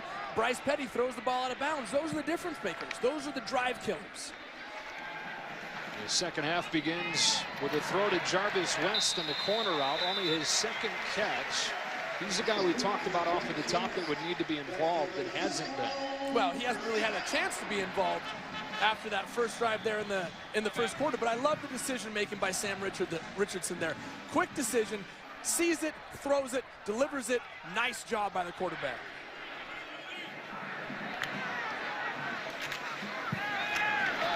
Up the middle goes Martinez Syria. Pick up couple of yards. Ball carrier for Iowa State is Martinez Syria, number 24. You may see there in the middle of the Baylor defense, 72. That's actually Andrew Billings, who ripped his number 75 jersey. So they put 72 on it. So Billings wearing 72 in the second half for the Bills. Close enough, right? Yeah. Second down. Richardson taking too much time and then lobbing it out of bounds. And that's the difference. You may look at that play and say it's an incompletion. I look at that play and say he's living for another down. In the second quarter, the first play of the second quarter, only down a touchdown. You got the momentum. He chose to throw it left-handed there out into the flat, trying to make a play, and instead turn the ball over. Those are the kind of decisions that Iowa State needs Sam to make so they can sustain drives. That's the play of the game at this point. Right. Totally turn the tides. Against pressure on third down, a free play. Richardson going back shoulder. Intended for DeVario Montgomery. Another flag comes in. Yeah, you got 3 of them out there right now. And again, I believe it was a free play, but Billings hopping into the neutral zone at the snap. So they'll likely decline that and accept what looks to be pass interference. It should be an automatic first down.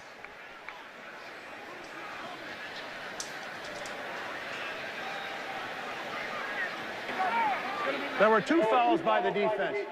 Offside, number 72, that penalty is declined. Pass interference, number 9, that penalty will be accepted. 15-yard penalty, automatic first down. Well, Phil Bennett not happy for good reason right here. You just mentioned him, 72. Andrew Billings jumping off sides there. And then outside, Ryan Reed again attacking the shorter of the 2 corners. Sam Richardson trying to throw a high ball for his big wide receiver to go get. He draws the penalty. So into Baylor territory. It's Richardson keeping with the seam. And Sam Richardson running away from the Baylor defense for the touchdown. 47 yards for the score to begin this second half.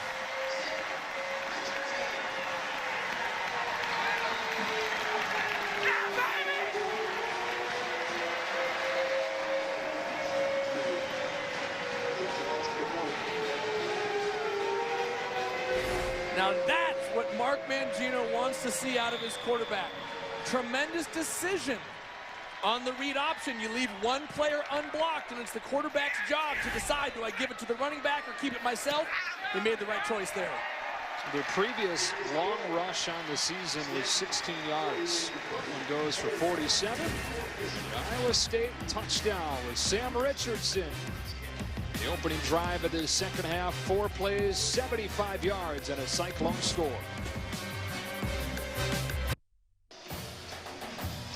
Fox Sports Football is sponsored by Bud Light. It reminds fans to stay in the game and drink responsibly. By Chevrolet, find new roads.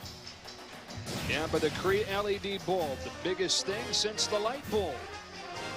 Iowa State goes 75 yards in 4 plays to begin this second half. Sam Richardson in the end zone from 47 yards.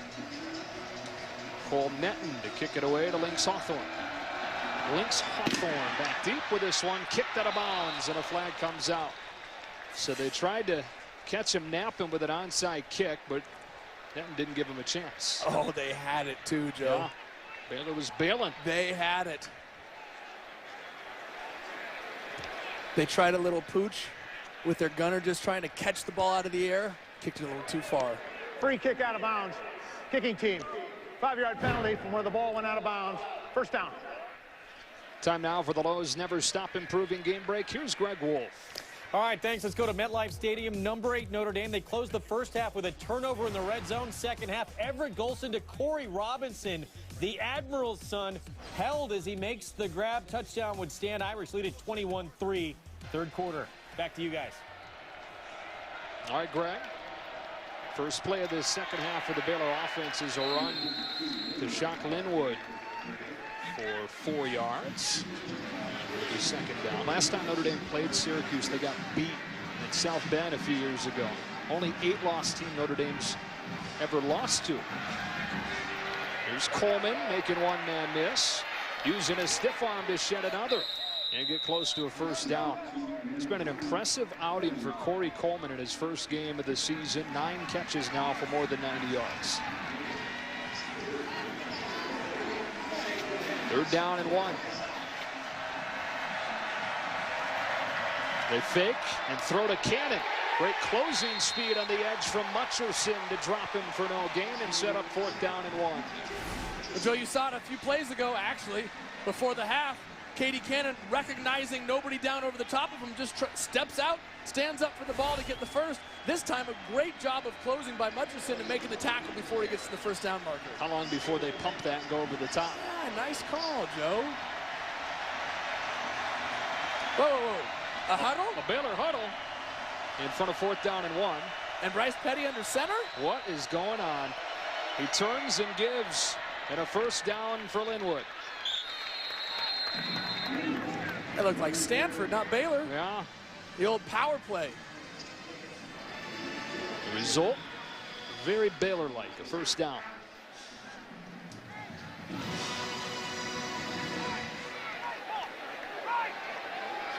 Some late substitutions for Iowa State. Petty makes the fake and then delivers the pass. That's Davion Hall, another true freshman with his first catch of the game. Been overshadowed by the other freshman Cannon, but he's off to a good start as well.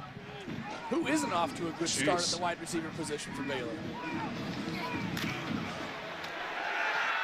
Petty going wide side for Coleman. His 10th catch of the day. Springs him inside the 10, and it's first down and goal.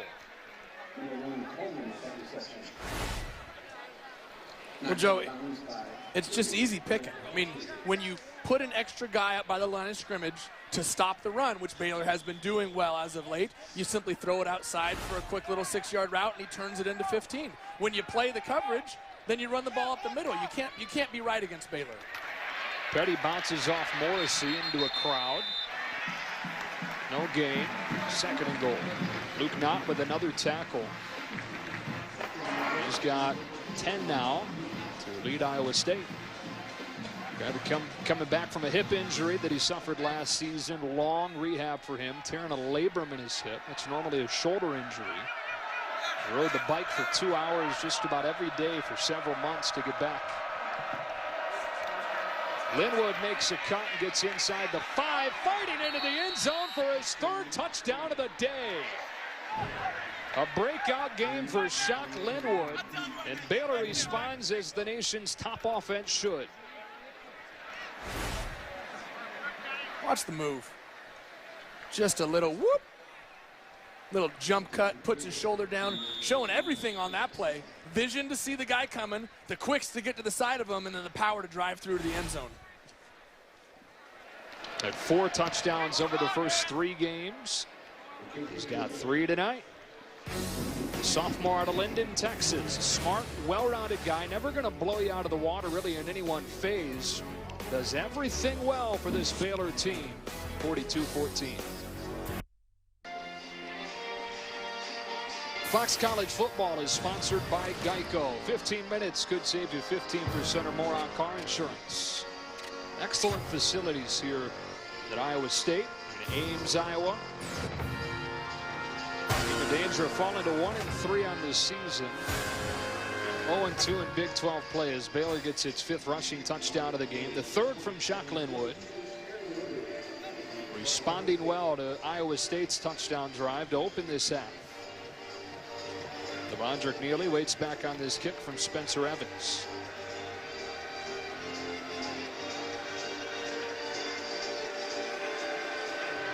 Bears trying to get to 4-0 in back-to-back seasons for the first time since the late 30s. They're well on their way at this point. Been a dominating night for number 7. Bryce Petty has already been good this season, but now he gets a couple of his targets back, including Antoine Goodley, who's got 6 catches for 114 in his first game back from injury. 3 of the 5 touchdowns on the ground have come from that guy, Shock Linwood. That's the latest. And Petty spreading the wealth around. Corey Coleman also back into the lineup. He's got 10 catches, more than 100 yards in his first game. Just so many weapons in this Baylor offense. Well, yeah, it's almost as if the injuries to Goodley and Cannon were a good thing for this Baylor team because they allowed so many other guys to develop. We wouldn't see KD Cannon playing the role that he is unless he'd had the opportunity through those injuries. Wimberly's run of 4 yards is his longest of the night. Now 6 carries for 10 yards. The senior from Snellville, Georgia.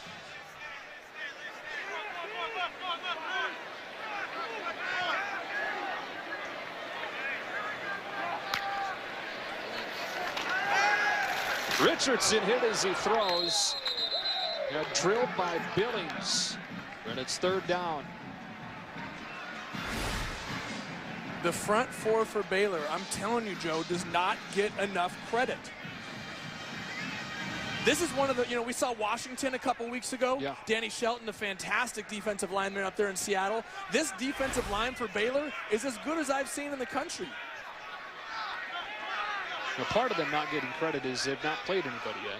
Well, and they're overshadowed by what they put up on offense. But individually, these guys are fantastic football players. Travis West on the speed out with a 3rd down conversion. Richardson put it on the money for a pickup of 8. That's another Cyclone 1st down.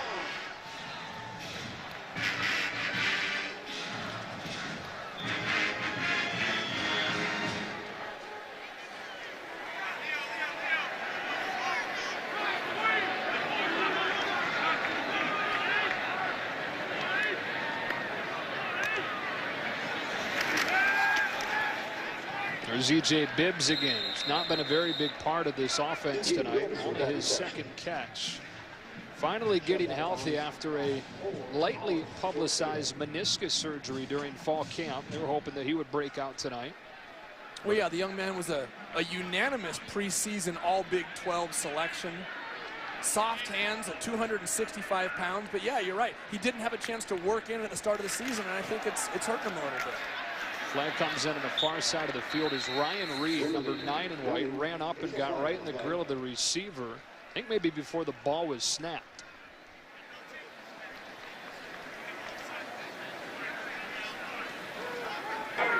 Offside. Defense, number 9.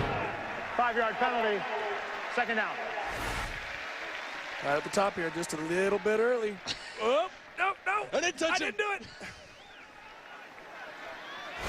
It wasn't me. It was the other number 9 in white. Caught you, Ryan Reed. A lot of cameras. 2nd and 2. Richardson well protected this time. Down the middle. Overshoots Daly. 2nd time he's had Daly running behind the defense. He beat Ryan Reed. Richardson too far out in front. It's 3rd down. God, and that's the 2nd time he is missed by just the smallest of margins. Daly does a really nice job on his route. Watch, swims to the inside, gets the DB on his back, and then just runs by him. I mean, we're talking about inches there.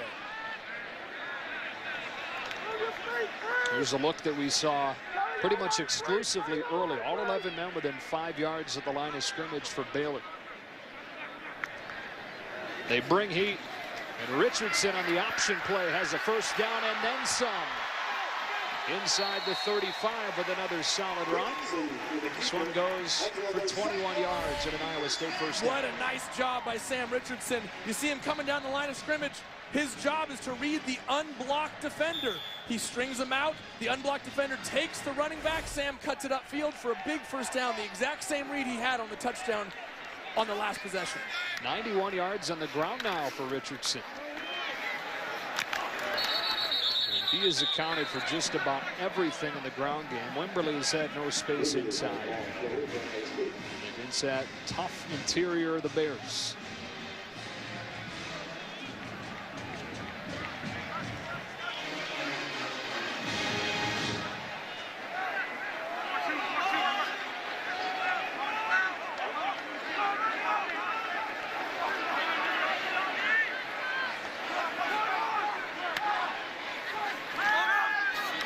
Richardson underneath for Daly, who dropped it.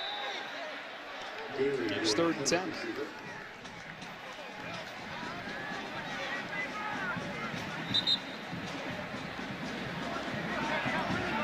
To the S.B. Richardson on Sam's back. He's one of 2 starters named Sam Richardson. The other one's a starting corner, Sam E. Richardson.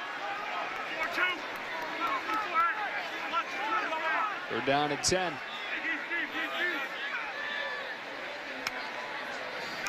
Against a 4-man rush. Pocket collapsing, but he gets rid of it to Lazard for a first down. Alan Lazard, the true freshman, for 14 yards to the 21. And that's the type of play that Sam needs his wide receivers to make. We saw it earlier in the ball game. Tough catch. Receiver dropped it. This time uses his big body, goes out and snatches it. Nice tough catch over the middle. Nice job converting the first down. Well thrown ball by Sam. Looking for Lazard again, but didn't give him a chance. The ball was about 8 yards out of bounds. Give your 6'5" wideout a chance.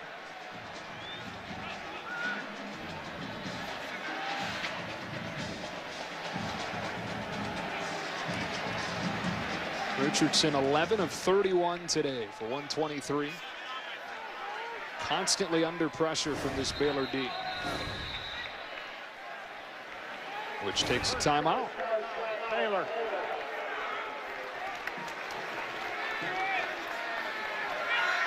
We'll take it with them. Baylor in front 42-14.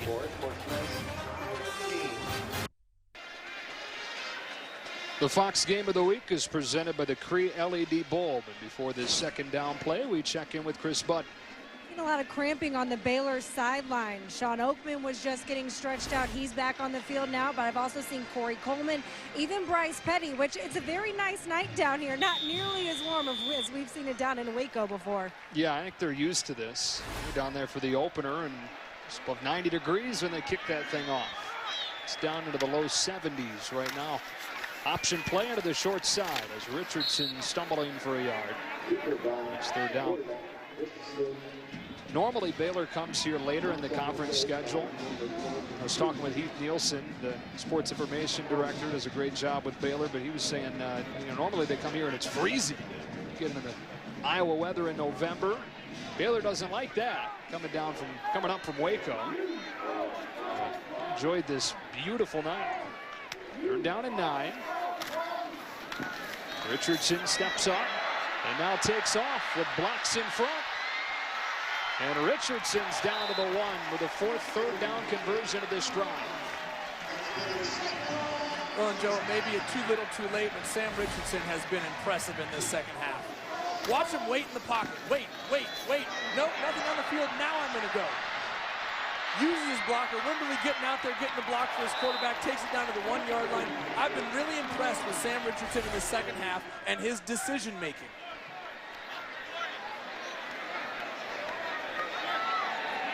Elbow nicked up. Just a flesh wound. Yeah. Richardson gives to Wimberly for the touchdown. Third of the season for Aaron Wimberly. How about Iowa State with scoring drives on back-to-back drives to begin half number 2.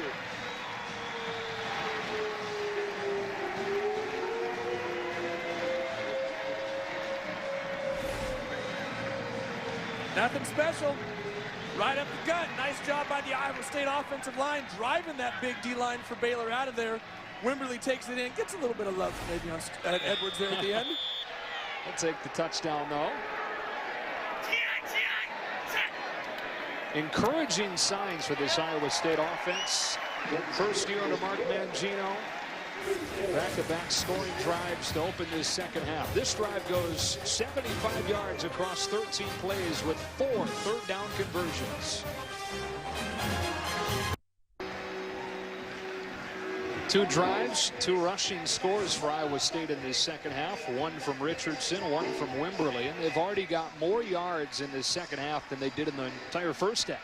Well, fantastic decision-making by Sam Richardson here in the second half.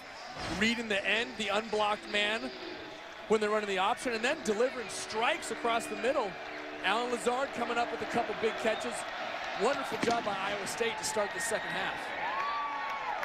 Next, Hawthorne will take an E. We'll take a break for a game break with Greg Wolf. Joe, thanks. Let's go to Death Valley. Clemson coming off that overtime loss to #1 Florida State. The future looks bright. Deshaun Watson, true freshman, first career start, throws for 6 touchdowns. That one to Jordan Leggett. Clemson beats North Carolina 50-35. Guys? Greg, that North Carolina team can give up points with the best of them. My goodness, would they give up 70 to East Carolina last week? Giving up 50 to Clemson in Deshaun Watson's first start. Gainesville, Georgia native. Just Iowa State defense back on the field. You get the sense you get a stop here. And the way the offense is clicking, don't tune out just yet. Look, this one, it may seem weird to say it right now, but this one is not over. 3 scores in a quarter and a half is a very doable thing, but you must get Baylor's offense off the field, and you got to do it right now. Start this drive with a quick throw to Gus Penning. Tight end with his first catch of the season. It's a couple of yards, and Kawan Floyd is all over. This Iowa State team feeds off of the crowd. Look, this is my first trip to Ames, and I love it. I love the crowd. I love the university. They've got a good thing going here, and this Iowa State football team is feeding off of the atmosphere they've got right now. Even down 3 scores, this crowd is still in it. Corey Morris, he got his hand on this one. Those are the things that you have to have happen if you're going to jump back into this ball game. A big 3rd and long now for the Iowa State defense. If you can get Baylor off the field, you have momentum.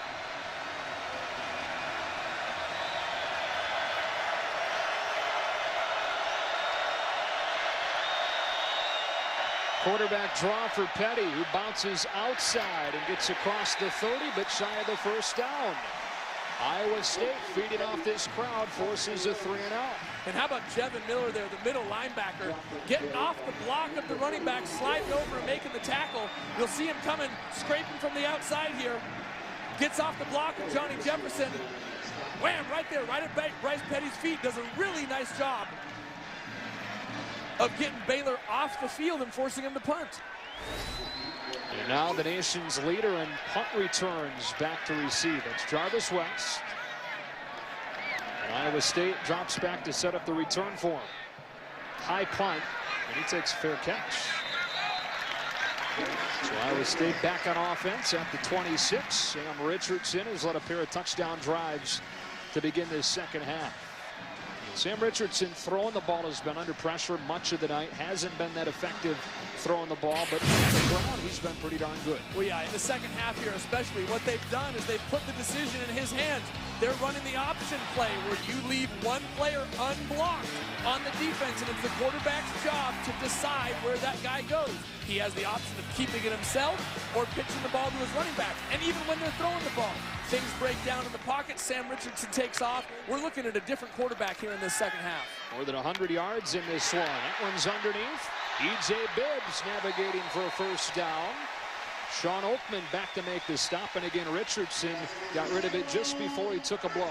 Whew, but that big man, 265-pound E.J. Bibbs, putting his foot in the ground and cutting back inside. Impressive.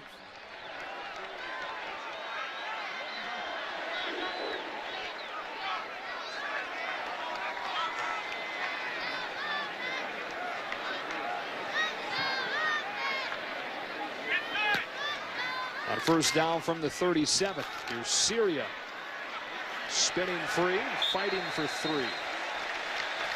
A tough sledding between the tackles. Richardson continues to absorb hit after hit. That's an accumulative effect over the course of a game. Well, yeah, and he's limping a little bit right now. He's taking some hits from this front 4 for Baylor. Give the young man a lot of credit for standing in there, not throwing the ball extremely effectively, but still taking off and running and picking up big first downs. He's been a great leader for this Iowa State team in the second half. 6 blockers on 6 in the box on 2nd and 7, but they'll look to throw over. With a pump fake, he rolls in danger and just rolls the ball out of there. It's a fumble that's recovered by Iowa State. Jamison Locke fell on it. He's saying it should be an incomplete pass. It's the 2nd time tonight that he's just wildly flung one while under pressure. First one was picked off.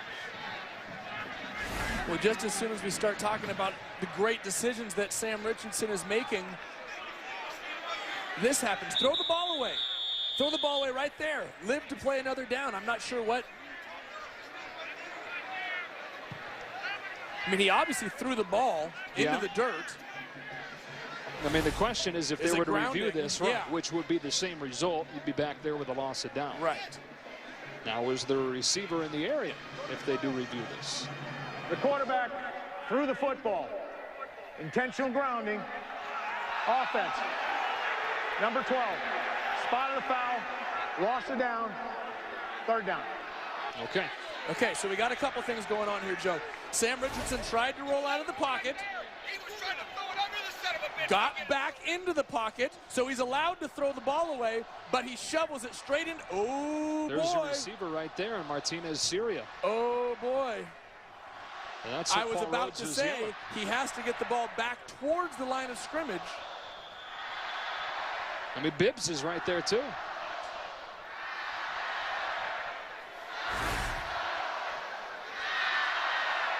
And no aspect of that play is reviewable, so third down and a quarter of the field. They get pressure with 3. Iowa State setting up the screen, and Syria getting a few. And dropped it to 30. That's a big call with Iowa State having gained momentum. It becomes a drive killer. The punt team comes out. Boy. Every time Iowa State seems to grab a little bit of momentum, they make a mistake and give it right back to Baylor to start the second quarter. Only down a touchdown with the ball and driving. Mistake gives it back to Baylor, and they score 3 quick touchdowns. Now you go out and drive twice. Put 14 points on the board to start the second half, and you give it right back. Line drive punt. That'll give Spangler a chance. Cut down right after the catch by Sam Richardson. Time for another game break. Red Wolf. All right, guys, thanks. Missouri at number 13, South Carolina for the Battle of Columbia Trophy. Russell Hansbrough, 3rd rushing touchdown of the game. And Missouri bounces back after that upset to Indiana. They win 21-20 in their SEC opener. Joey, back to you. Greg, they'd fallen out of the top 25 with that loss to Indiana. And get payback for South Carolina, ruining their national title hopes last year in the double overtime game in Como, Columbia, Missouri. Well, how about Steve Spurrier last week after the game? Well, entertaining at yes. We're just not a very good football team right now. We're just not a good team. Said it was one of the worst wins of his career last week against Vanderbilt. There's Johnny Jefferson with a solid first down gain, close to a first down. Juan Floyd makes the tackle. 2nd and 1.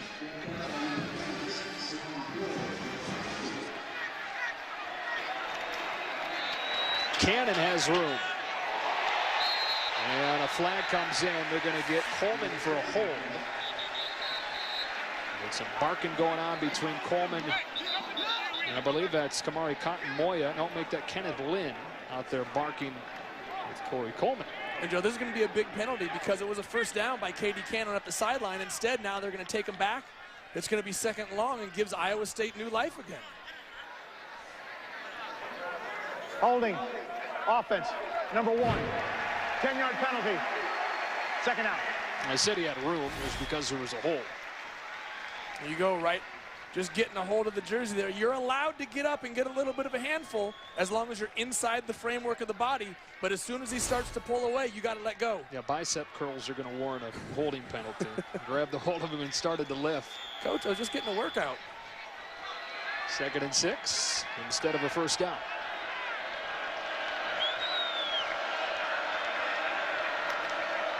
Petty gets rid of it to Coleman. Sam Richardson's on top of him after 5 yards. And another big 3rd down and short. 3rd down and less than 2.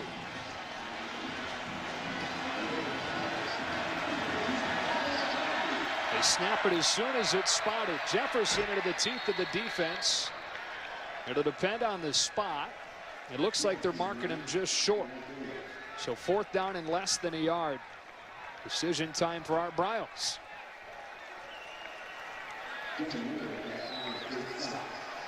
They're going to go. If I'm a bet man, I was about to say Art Briles is going for this. You risk giving Iowa State the ball back deep in your own territory. But it just speaks to the mindset, the mentality of Art Briles.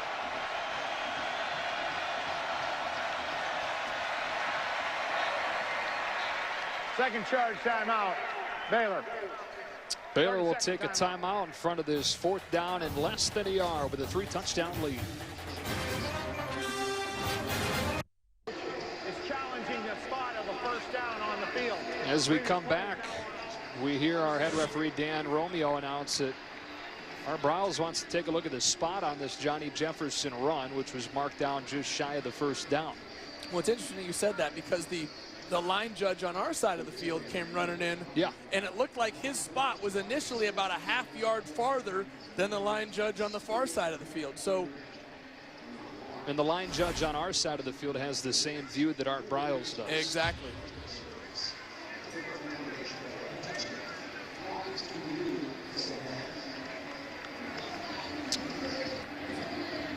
That was an earlier play. That was the second down play after the penalty.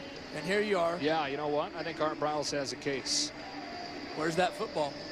He's laying across. Well, there's the thing. The ball is behind his body. Right. His body is past the 42-yard line, but the ball, that's what needs to cross the 42-yard line. And that camera angle that we just looked at is not right down the line. So take that into account when you're taking a look at it, too. Paul Rhodes and Iowa State hanging by a thread in this game.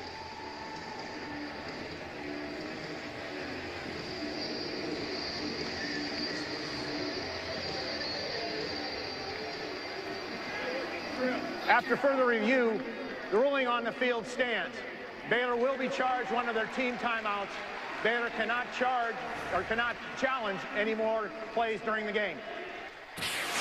We listened to what Dan said there. The ruling stands. It's exactly what you said a minute ago. The camera angle doesn't show exactly where the ball was. Had he said the ruling is confirmed, that would be, hey, you know what, we have it for sure, or the ruling is overturned. It just stands, which means they didn't have not enough to overturn it. And so let's see if Art Briles still sends the offense onto the field. They're 7 for 7 on 4th down this year.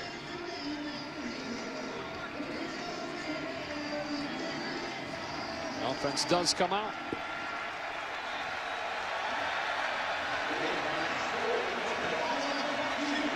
Last time they converted a 4th down, they huddled as well. Then Petty got under center, and they went right up the middle. See if they do it again. They give to Linwood.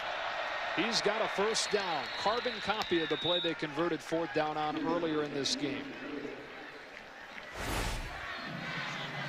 Watch 67 here coming around, the guard pulling around, leading right through the hole. Desmond Hilliard getting a nice block on the old school power play. You don't see Baylor run that type of smash mouth football too often. Petty hits Coleman on the slant, and Coleman stays on his feet inside the 15. What a game for Corey Coleman. This one goes for 44 yards. Joe, this is the 4th or 5th time we've seen Baylor run this play out of this formation against this defensive coverage. Baylor saw something that said, Iowa State, when you get into a loaded set, they're going to vacate the backside post. They've taken advantage of it with both play action pass and by running the ball into that vacated zone. 12 catches for 154 yards in Corey Coleman's first game back from injury. First game of the season after missing the first 3 with a hamstring injury. Well, not the only guy back from injury over 100 yards. Linwood again. Setting up 1st and goal. Yeah, you got Antoine Goodley as well. 114 yards for Antoine Goodley, 154 yards for Corey Coleman. The young man who is 3rd in the nation in receiving, KD Cannon, is all of a sudden 3rd on his team in this game. It's Linwood again. Looks like he's shy of the goal line, and it'll be 2nd down and goal. Drake and Furch with the tackle.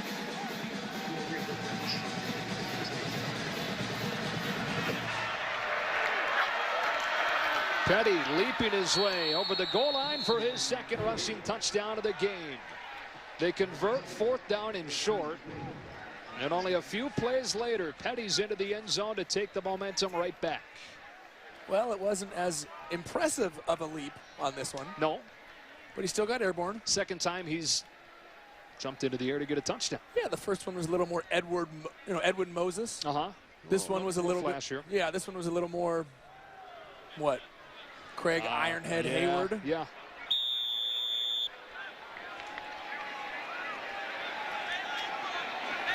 Callahan's extra point is good. Boy, and anytime Iowa State starts to gain some momentum, Baylor's able to steal it right back, frustrating Paul Rhodes, Iowa State.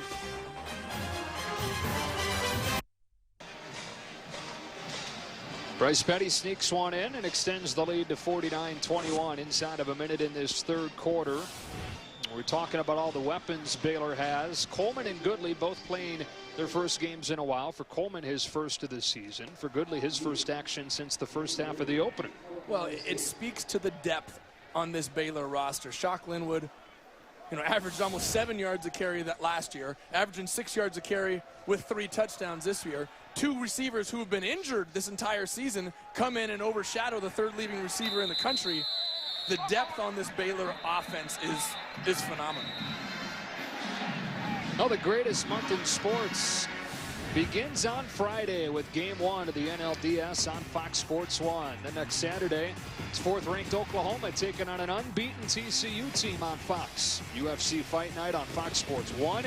Then next Sunday, Peyton Manning and the Broncos take on the Cardinals on Fox. You can also get other regional action. Foxtoberfest begins Friday, continues all month long on Fox. Fox Sports 1 and streaming live on Fox Sports Go. Major League Baseball playoffs coming to Fox Sports 1 for the first time, and the college football season beginning to take shape as we move into October. Iowa State will begin this drive from the 25. Richardson fakes the bubble and then throws the bubble to West. Turns the corner for a solid first down gain. Well, they tried to pump that bubble out to West in the flat and then throw it up the sideline, but Xavier Howard did a nice job of locking down Alan Lazard going up the sideline, and actually a really nice job by Richardson coming back to West as his check down. As one-on-one with Lazard to the near side of the field, looks at him, throwing back shoulder against Howard. Crowd wanted PI, won't get it.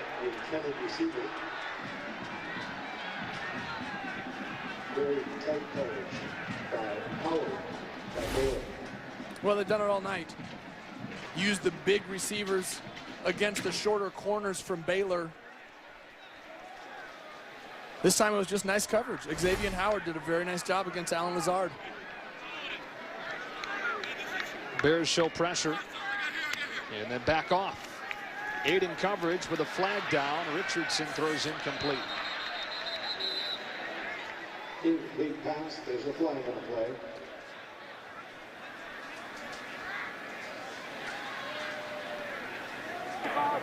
Illegal formation. Offense. Lineman was in the backfield. That's a 5-yard penalty is declined. It'll be 4th down. You're getting into a territory where you got to consider going, right?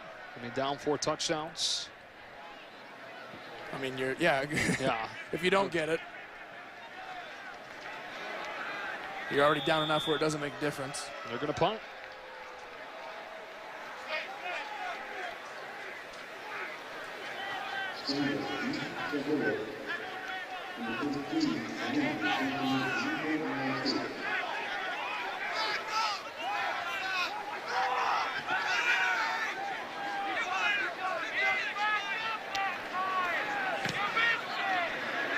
Good punt this time. Spangler lets it bounce over his head. Inside the 10. Heck of a punt from Colin Downing. 65 yards and a career long for the freshman from Whitefish Bay, Wisconsin. That's why they punted, Joe. Yeah, right. They knew what they were doing.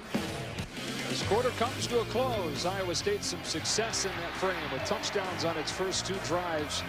The number 7 Baylor just too much tonight in Ames.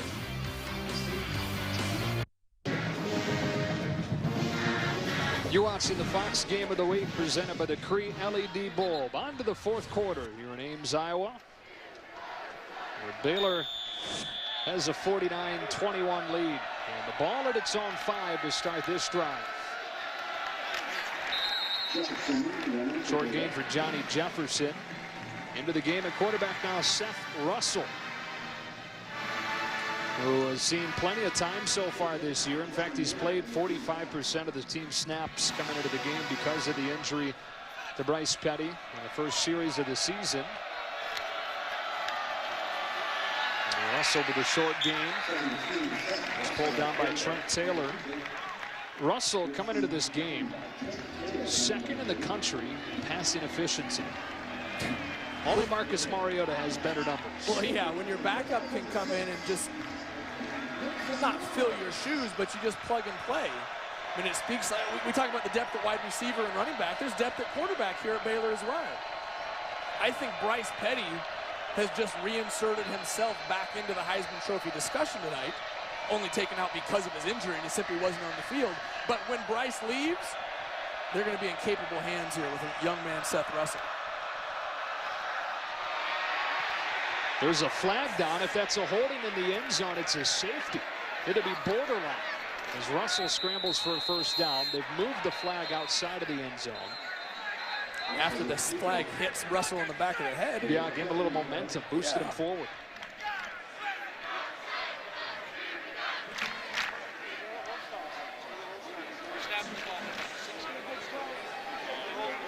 That's a safety. He's in the end zone. I heard somebody shout that he was in the end zone, Number 73, half the distance to the goal, third down. We'll replay the down. Left guard right here, Muir, number 73. It's tough for an offensive lineman. Well, he just got run through there.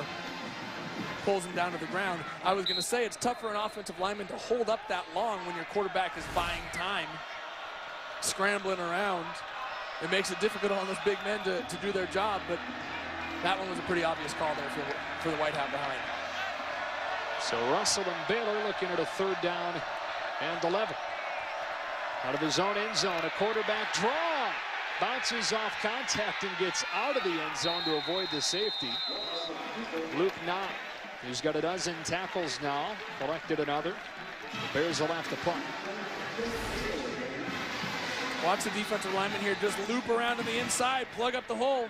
98 Trent Taylor, nice job getting in the mix, but Seth Russell uses his athleticism to get to the outside.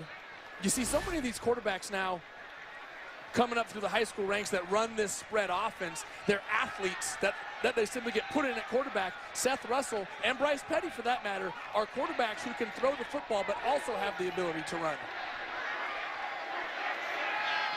Punt out of their own end zone. Travis West with another quick, fair catch. What good field position for Iowa State. This drive will start at the 45-yard line on the other side of this spread.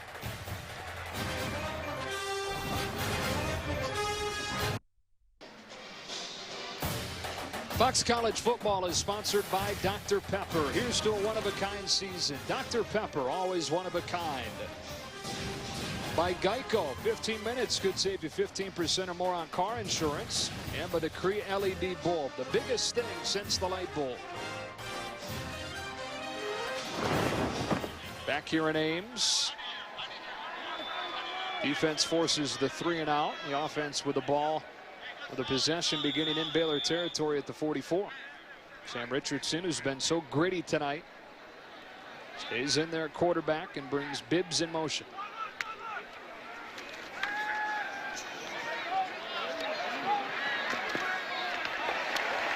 Goes underneath on first down to Aaron Wimberly.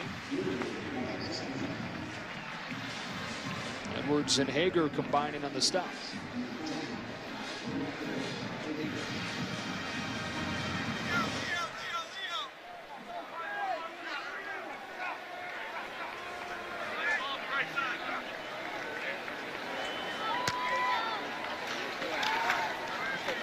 On second down and 4. Pump that bubble again, but once again Baylor's defense didn't bite. And Richardson smartly tucks it and gets out of bounds. Might have lost a yard. Third down.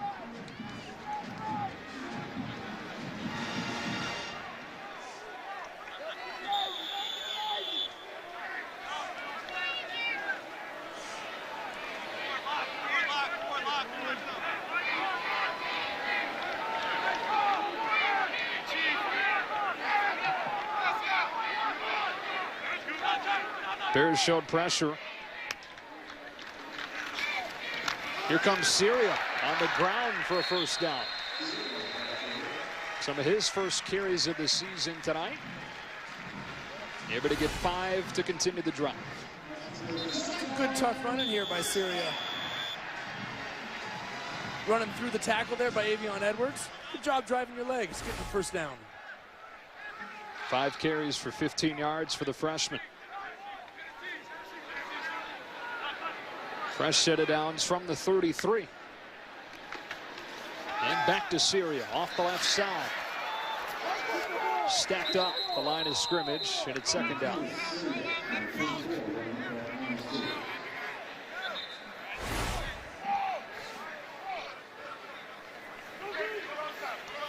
Joe, just no room for Iowa to run the football tonight, with the exception of Sam Richardson when he kept it himself. This Baylor defense, the front 7, the 4 down linemen and the 3 linebackers have done a very nice job of just creating a wall. Richardson has 94 yards. The running backs have combined for less than 30. Good feel in the pocket, got rid of it to West. Just shy of the first down. Terrell Burt was all over him. And it'll be 3rd down and 1. Well, how about Sam Richardson sliding in the pocket after Bo Blackshear, number 95, just reestablished the line of scrimmage about 4 yards back in the backfield. He had to slide over and still kept his eyes downfield and made a nice throw. Look, Sam Richardson has made some very good decisions tonight. We've seen some growth from him. What he has to do is eliminate those 1 or 2 bad decisions that cost the team the momentum. 3rd and 1, Richardson off of the zone read, gets pulled down shy of the first down by Avion Edwards. Heck of a play by the weak side linebacker to make it 4th and 1. Well, that's the difference. It's the same play we saw Sam Richardson keep for the touchdown. Does a nice job of reading the unblocked man, the defensive end. You saw him scrape down there, follow the running back, so Sam kept it around the edge. This time Avion Edwards makes the tackle before he gets the first down marker. The Bears showed that they're bringing the house. Iowa State looks to the sideline to change the play, and quickly Phil Bennett, the Baylor defensive coordinator, changes his chess match. This is when you've seen Iowa State go outside to their big wide receivers. Option play into the short side, and Syria's got no chance. Edwards again read it well and put an end to any lingering hopes Iowa State might have had. 8 tackles for Edwards, who's been sharing time with Taylor Young. The weak side linebacker's spot, but a heck of a play there to end this Iowa State drive. The Fox Game of the Week is presented by the Crete LED Bowl. We'll be back to Ames after these messages.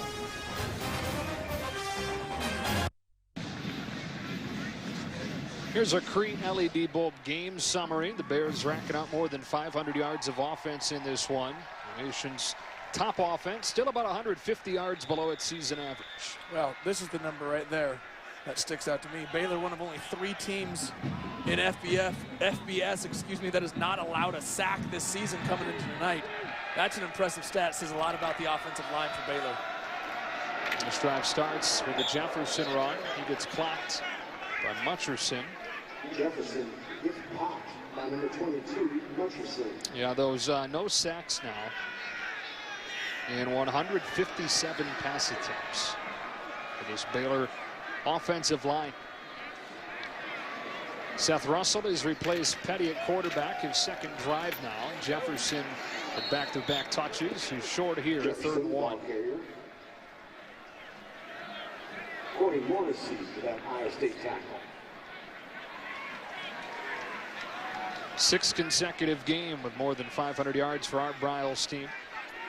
But again, about 140 yards short of the average. Right, and I could be wrong, but I think the last time they didn't go over 500 was against Texas in what was essentially the Big 12 championship game last year in that ice storm down in Waco. We've talked all about Corey Coleman and Antoine Goodley coming back. How about Clay Fuller back into the lineup? Wow, he's been out with an injury. Broke his collarbone during camp. And coming into the weekend, he was very doubtful, but we got word before the game that he could be used today, and they do get him into the game here for his first catch of the year. Clay Fuller, one of the best athletes on this Baylor football team. Played a little bit of minor league ball before coming back over.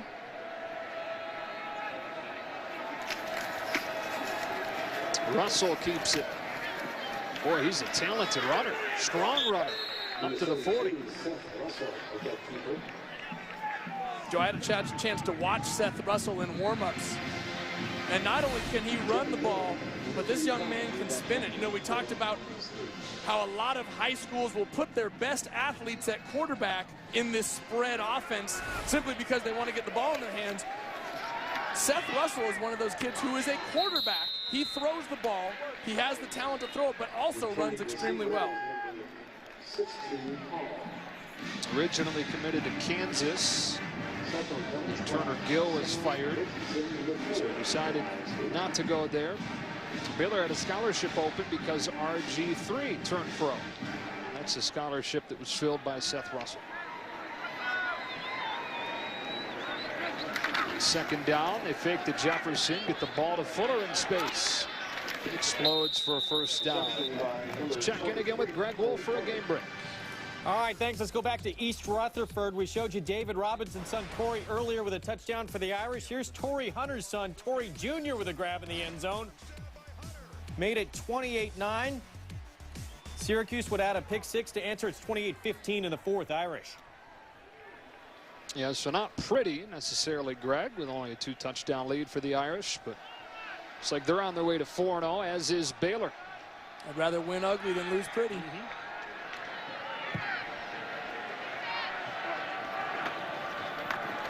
Here's a screen tipped at the line of scrimmage and incomplete. So as we roll to the end of September, Notre Dame number 8 in the country.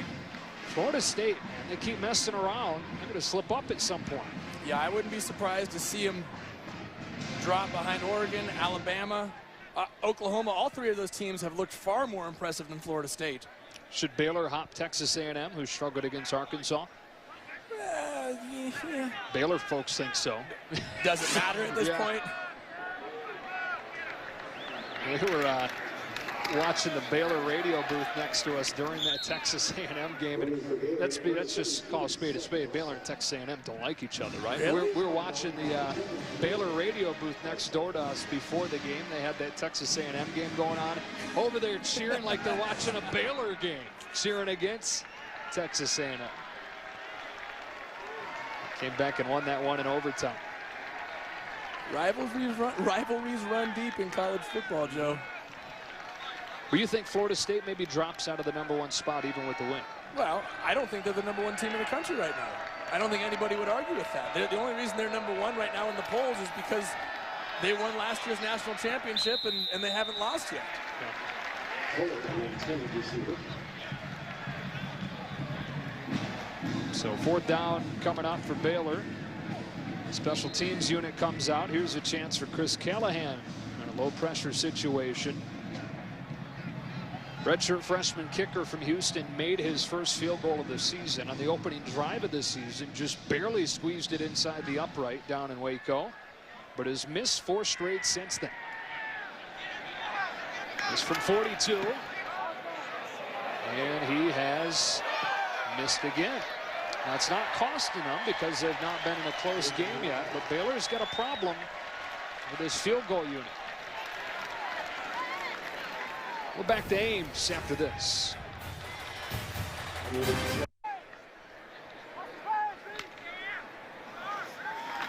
Sam Richardson out of the break takes a shot down the sideline with a flag flying in. Was intended for DeVario Montgomery. They're going to get Tion Wright for the pass interference.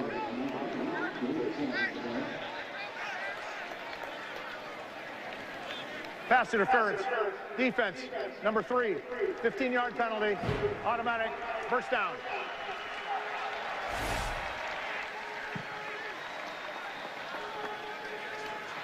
A little bit of arm bar in there as the ball was in the air. We've seen Sam Richardson do a really nice job of throwing the back shoulder fade. He's got those big receivers. Alan Lazard, 6'5". Done a good job of throwing the ball back and high where his wide receiver can go get it. He's missed a couple times when he's tried to hit him in stride down the field. Richardson taking off again and getting 5 yards. So it'll be 2nd down and 5 as Matthew Thomas makes a stop. Baylor is going to get to 4-0 for the 2nd straight season. It'll be the first time since 1937 and 1938 that they've started 4-0 in back-to-back years. Art Briles getting the job done.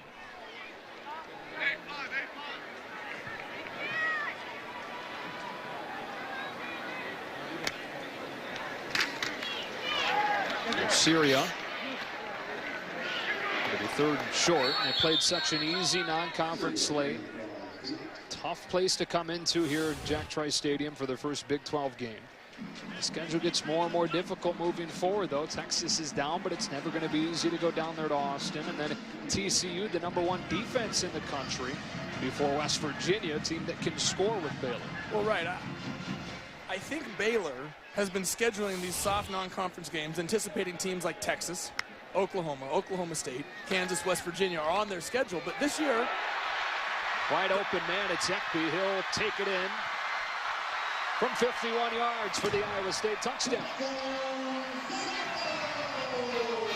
First career touchdown for the junior from Houston.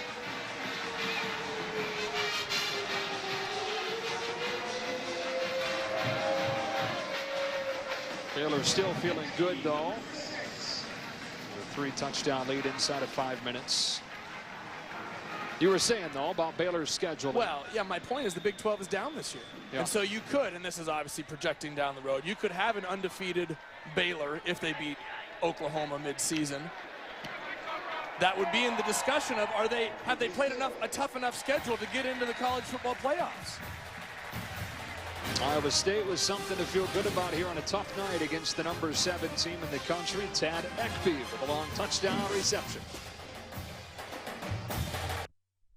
Credit to Iowa State, Sam Richardson for continuing to battle. He hits Tad Ekpe for a 51-yard touchdown. Longest pass touchdown of the season. Reasons for optimism for this offense, especially in the second half. Oh, absolutely. For Iowa State, original player #5 is now wearing number 99. We saw flashes of it when watching film of Iowa State that Sam Richardson has the potential. We all said he's scrappy, he's gutty. He seems like the kind of guy you want to have at quarterback, but he needed to eliminate those 1 or 2 mistakes a game.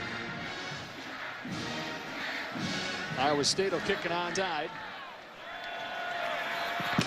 Netton drills it, and that was about 6 yards down the field when an Iowa State player touched it. So it'll be Baylor football. Hey, even though it was a penalty, that thing was moving. Yeah. He caught that on the fly. You got to give him a little credit for that. Moving faster than that bird-sized fly that just buzzed into our booth. Not sure what in the world that was.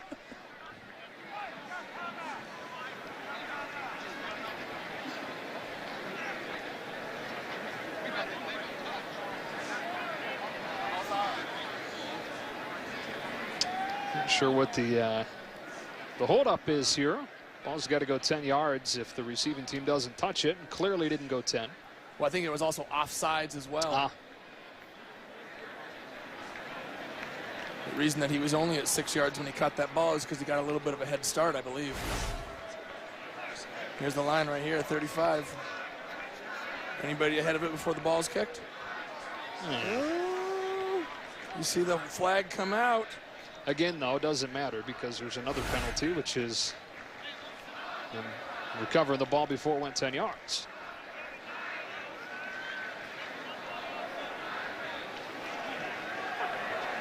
Offside, kicking team. That penalty is declined. Baylor will take the spot of first touching. It'll be their ball, first down. All right, so the Bears will have the football at the 42-yard line. Tonight, size locker room item of the game is the chances here for some of the players lower on the 2 deep to get some action. So much talent deep into that 2 deep. We're seeing guys that have made impacts already this year, especially with the injury issues they've had at receiver.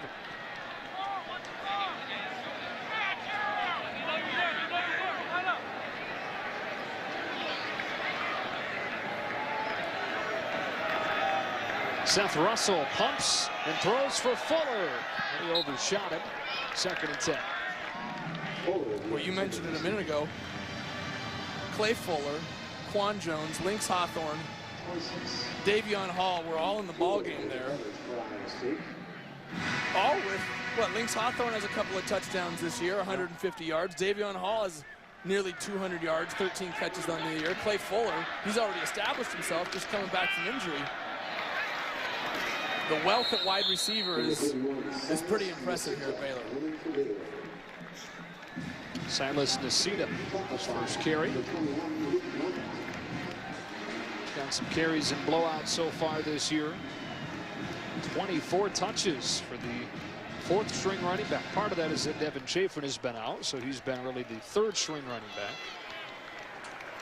But I believe we've not seen Devin Chafin tonight. I believe you're correct. Yeah.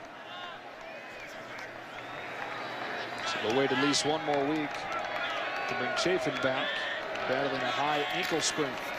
Nacita once again. Let's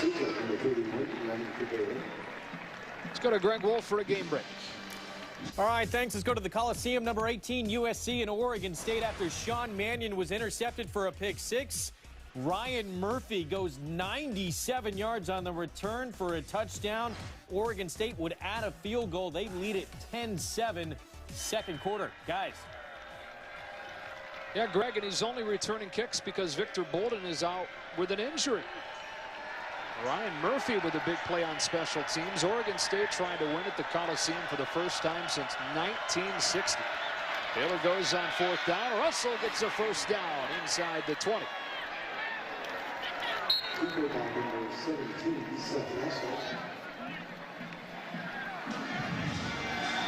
Utah go down in the Pac-12 earlier tonight by a point against Washington State. Utah's first loss. Maybe got caught looking ahead to UCLA next week. Of course, Arizona State walloped by UCLA on Thursday night on Fox Sports 1. USC already with a loss at Boston College. They'll host Arizona State next week.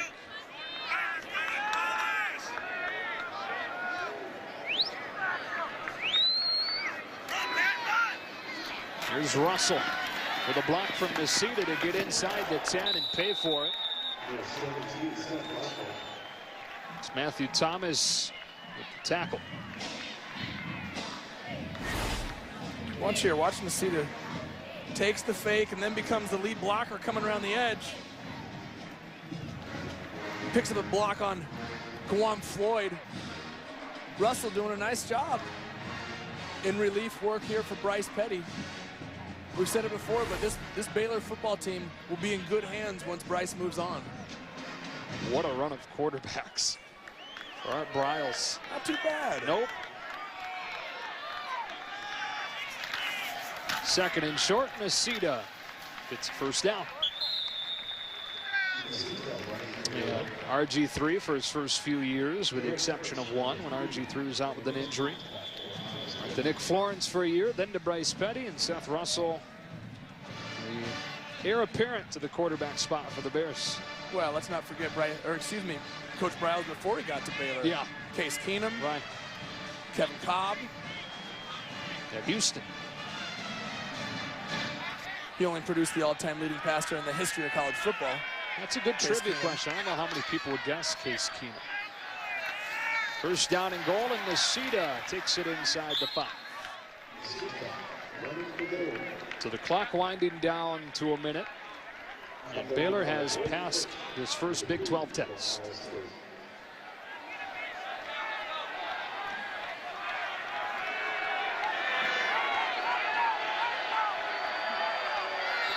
Flag down. I think it was pretty similar to how you would maybe forecast it. Iowa State going to make it tough on you. This crowd is going to have spots where it gets revved up. Starts to believe that it has a chance. But credit to Baylor for answering all those punches that the Cyclones threw early on. Pulling away, taking the crowd out of the game. Well, yeah, they, like Coach Rhodes said, they fed the crowd early. They stayed with them really after halftime. But it was a couple key mistakes by Iowa State. A couple big plays by Baylor, and all of a sudden it was a 28-point ball game. Offense, entire left side. It's a 5-yard penalty. Second down. I love those calls. Defense is elected to take the 10-second runoff. Don't discriminate. Clock operator. It's called on all. Please reset the game clock to 43 seconds. Game clock will start on my ready for play signal. False start. Everybody. Iowa State, as you heard from Dan Romeo, likes to have the 10-second runoff with a penalty with the clock moving inside of a minute.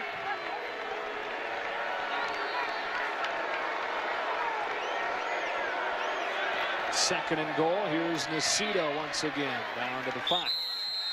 Up next for Baylor, they go to Texas. Texas has not been good. It's not a normal Texas team.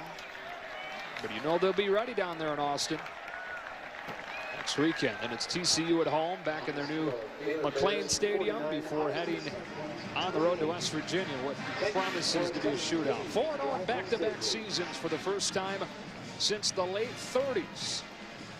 With a 49-28 win over Iowa State.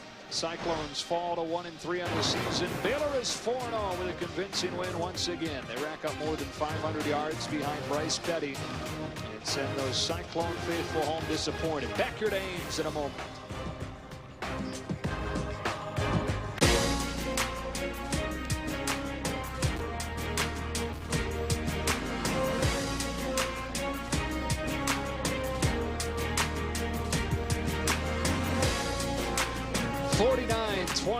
Baylor beats Iowa State on a beautiful night here in Ames, and Art Briles' team is 4-0 for the second season in a row. Joe Davis and Joey Harrington back here at Jack Trice Stadium. You've seen Baylor twice now. Your thoughts as they move really into the meat of this Big 12 schedule? Well, yeah, Bryce Petty coming off that back injury, threw for 336 yards and a touchdown. I think got himself squarely back into the Heisman Trophy conversation, and he benefited from the return of 2 wide receivers from injury. Antoine Goodley, their All-American, went for 114. Coleman goes for 154 and a touchdown. By the way, Katie Cannon, who is the 3rd leading receiver in the country, has another 9 catches. And you gave the ball to Shock Linwood for 3 touchdowns tonight. The depth, the ability to spread the ball all over the place is really unlike any other school in the country right now. The depth that Baylor has, it's just impressive to watch. Oh yeah, their front 4. Pretty good. Not too bad. Pretty fun to watch as a Baylor team. Moments ago, Chris visited with Bryce Petty. Well, Bryce, I know that you have a lot of special playmakers on this team, but today you get back a couple of them. How good was it good to have Coleman and Goodley back out there today? Oh, it was huge. It was huge. You know, like you said, those guys are playmakers, and so I love having those guys out there. I kind of joke around, they're my little toys. So it's like Christmas all over again for me. Coach Briles talking about maybe some of the mistakes that you guys made on offense. What do you need to correct next week when you have a tough game against Texas? Yeah, definitely. I mean, there's always things to work on, always things to improve on. You know, just little things. It's kind of hard to just pinpoint what they are. It's just 1 or 2 things on every drive, especially penalties. You know, we had quite a few penalties, and then you know, kind of brain farts on my end too. So, but we'll clean that up, and then we'll be ready to go. Appreciate it. Thanks, Bryce. All right, Chris, Fox Sports 1 is your new home for baseball's National League Division and Championship Series, and it all begins on Friday. Coming up next on Fox, except on the West Coast, it's your late local news. And we'd be remiss not to say Bryce Petty, not just one of the best quarterbacks in the country, but one of the best guys in college football, too. His team is now 4-0 as Baylor rolls Iowa State 49-28. For Joey Harrington, Chris Button, the rest of our fantastic crew in Ames, Joe Davis saying goodnight as the Bears stay perfect, keep their hopes at college football's first playoff alive.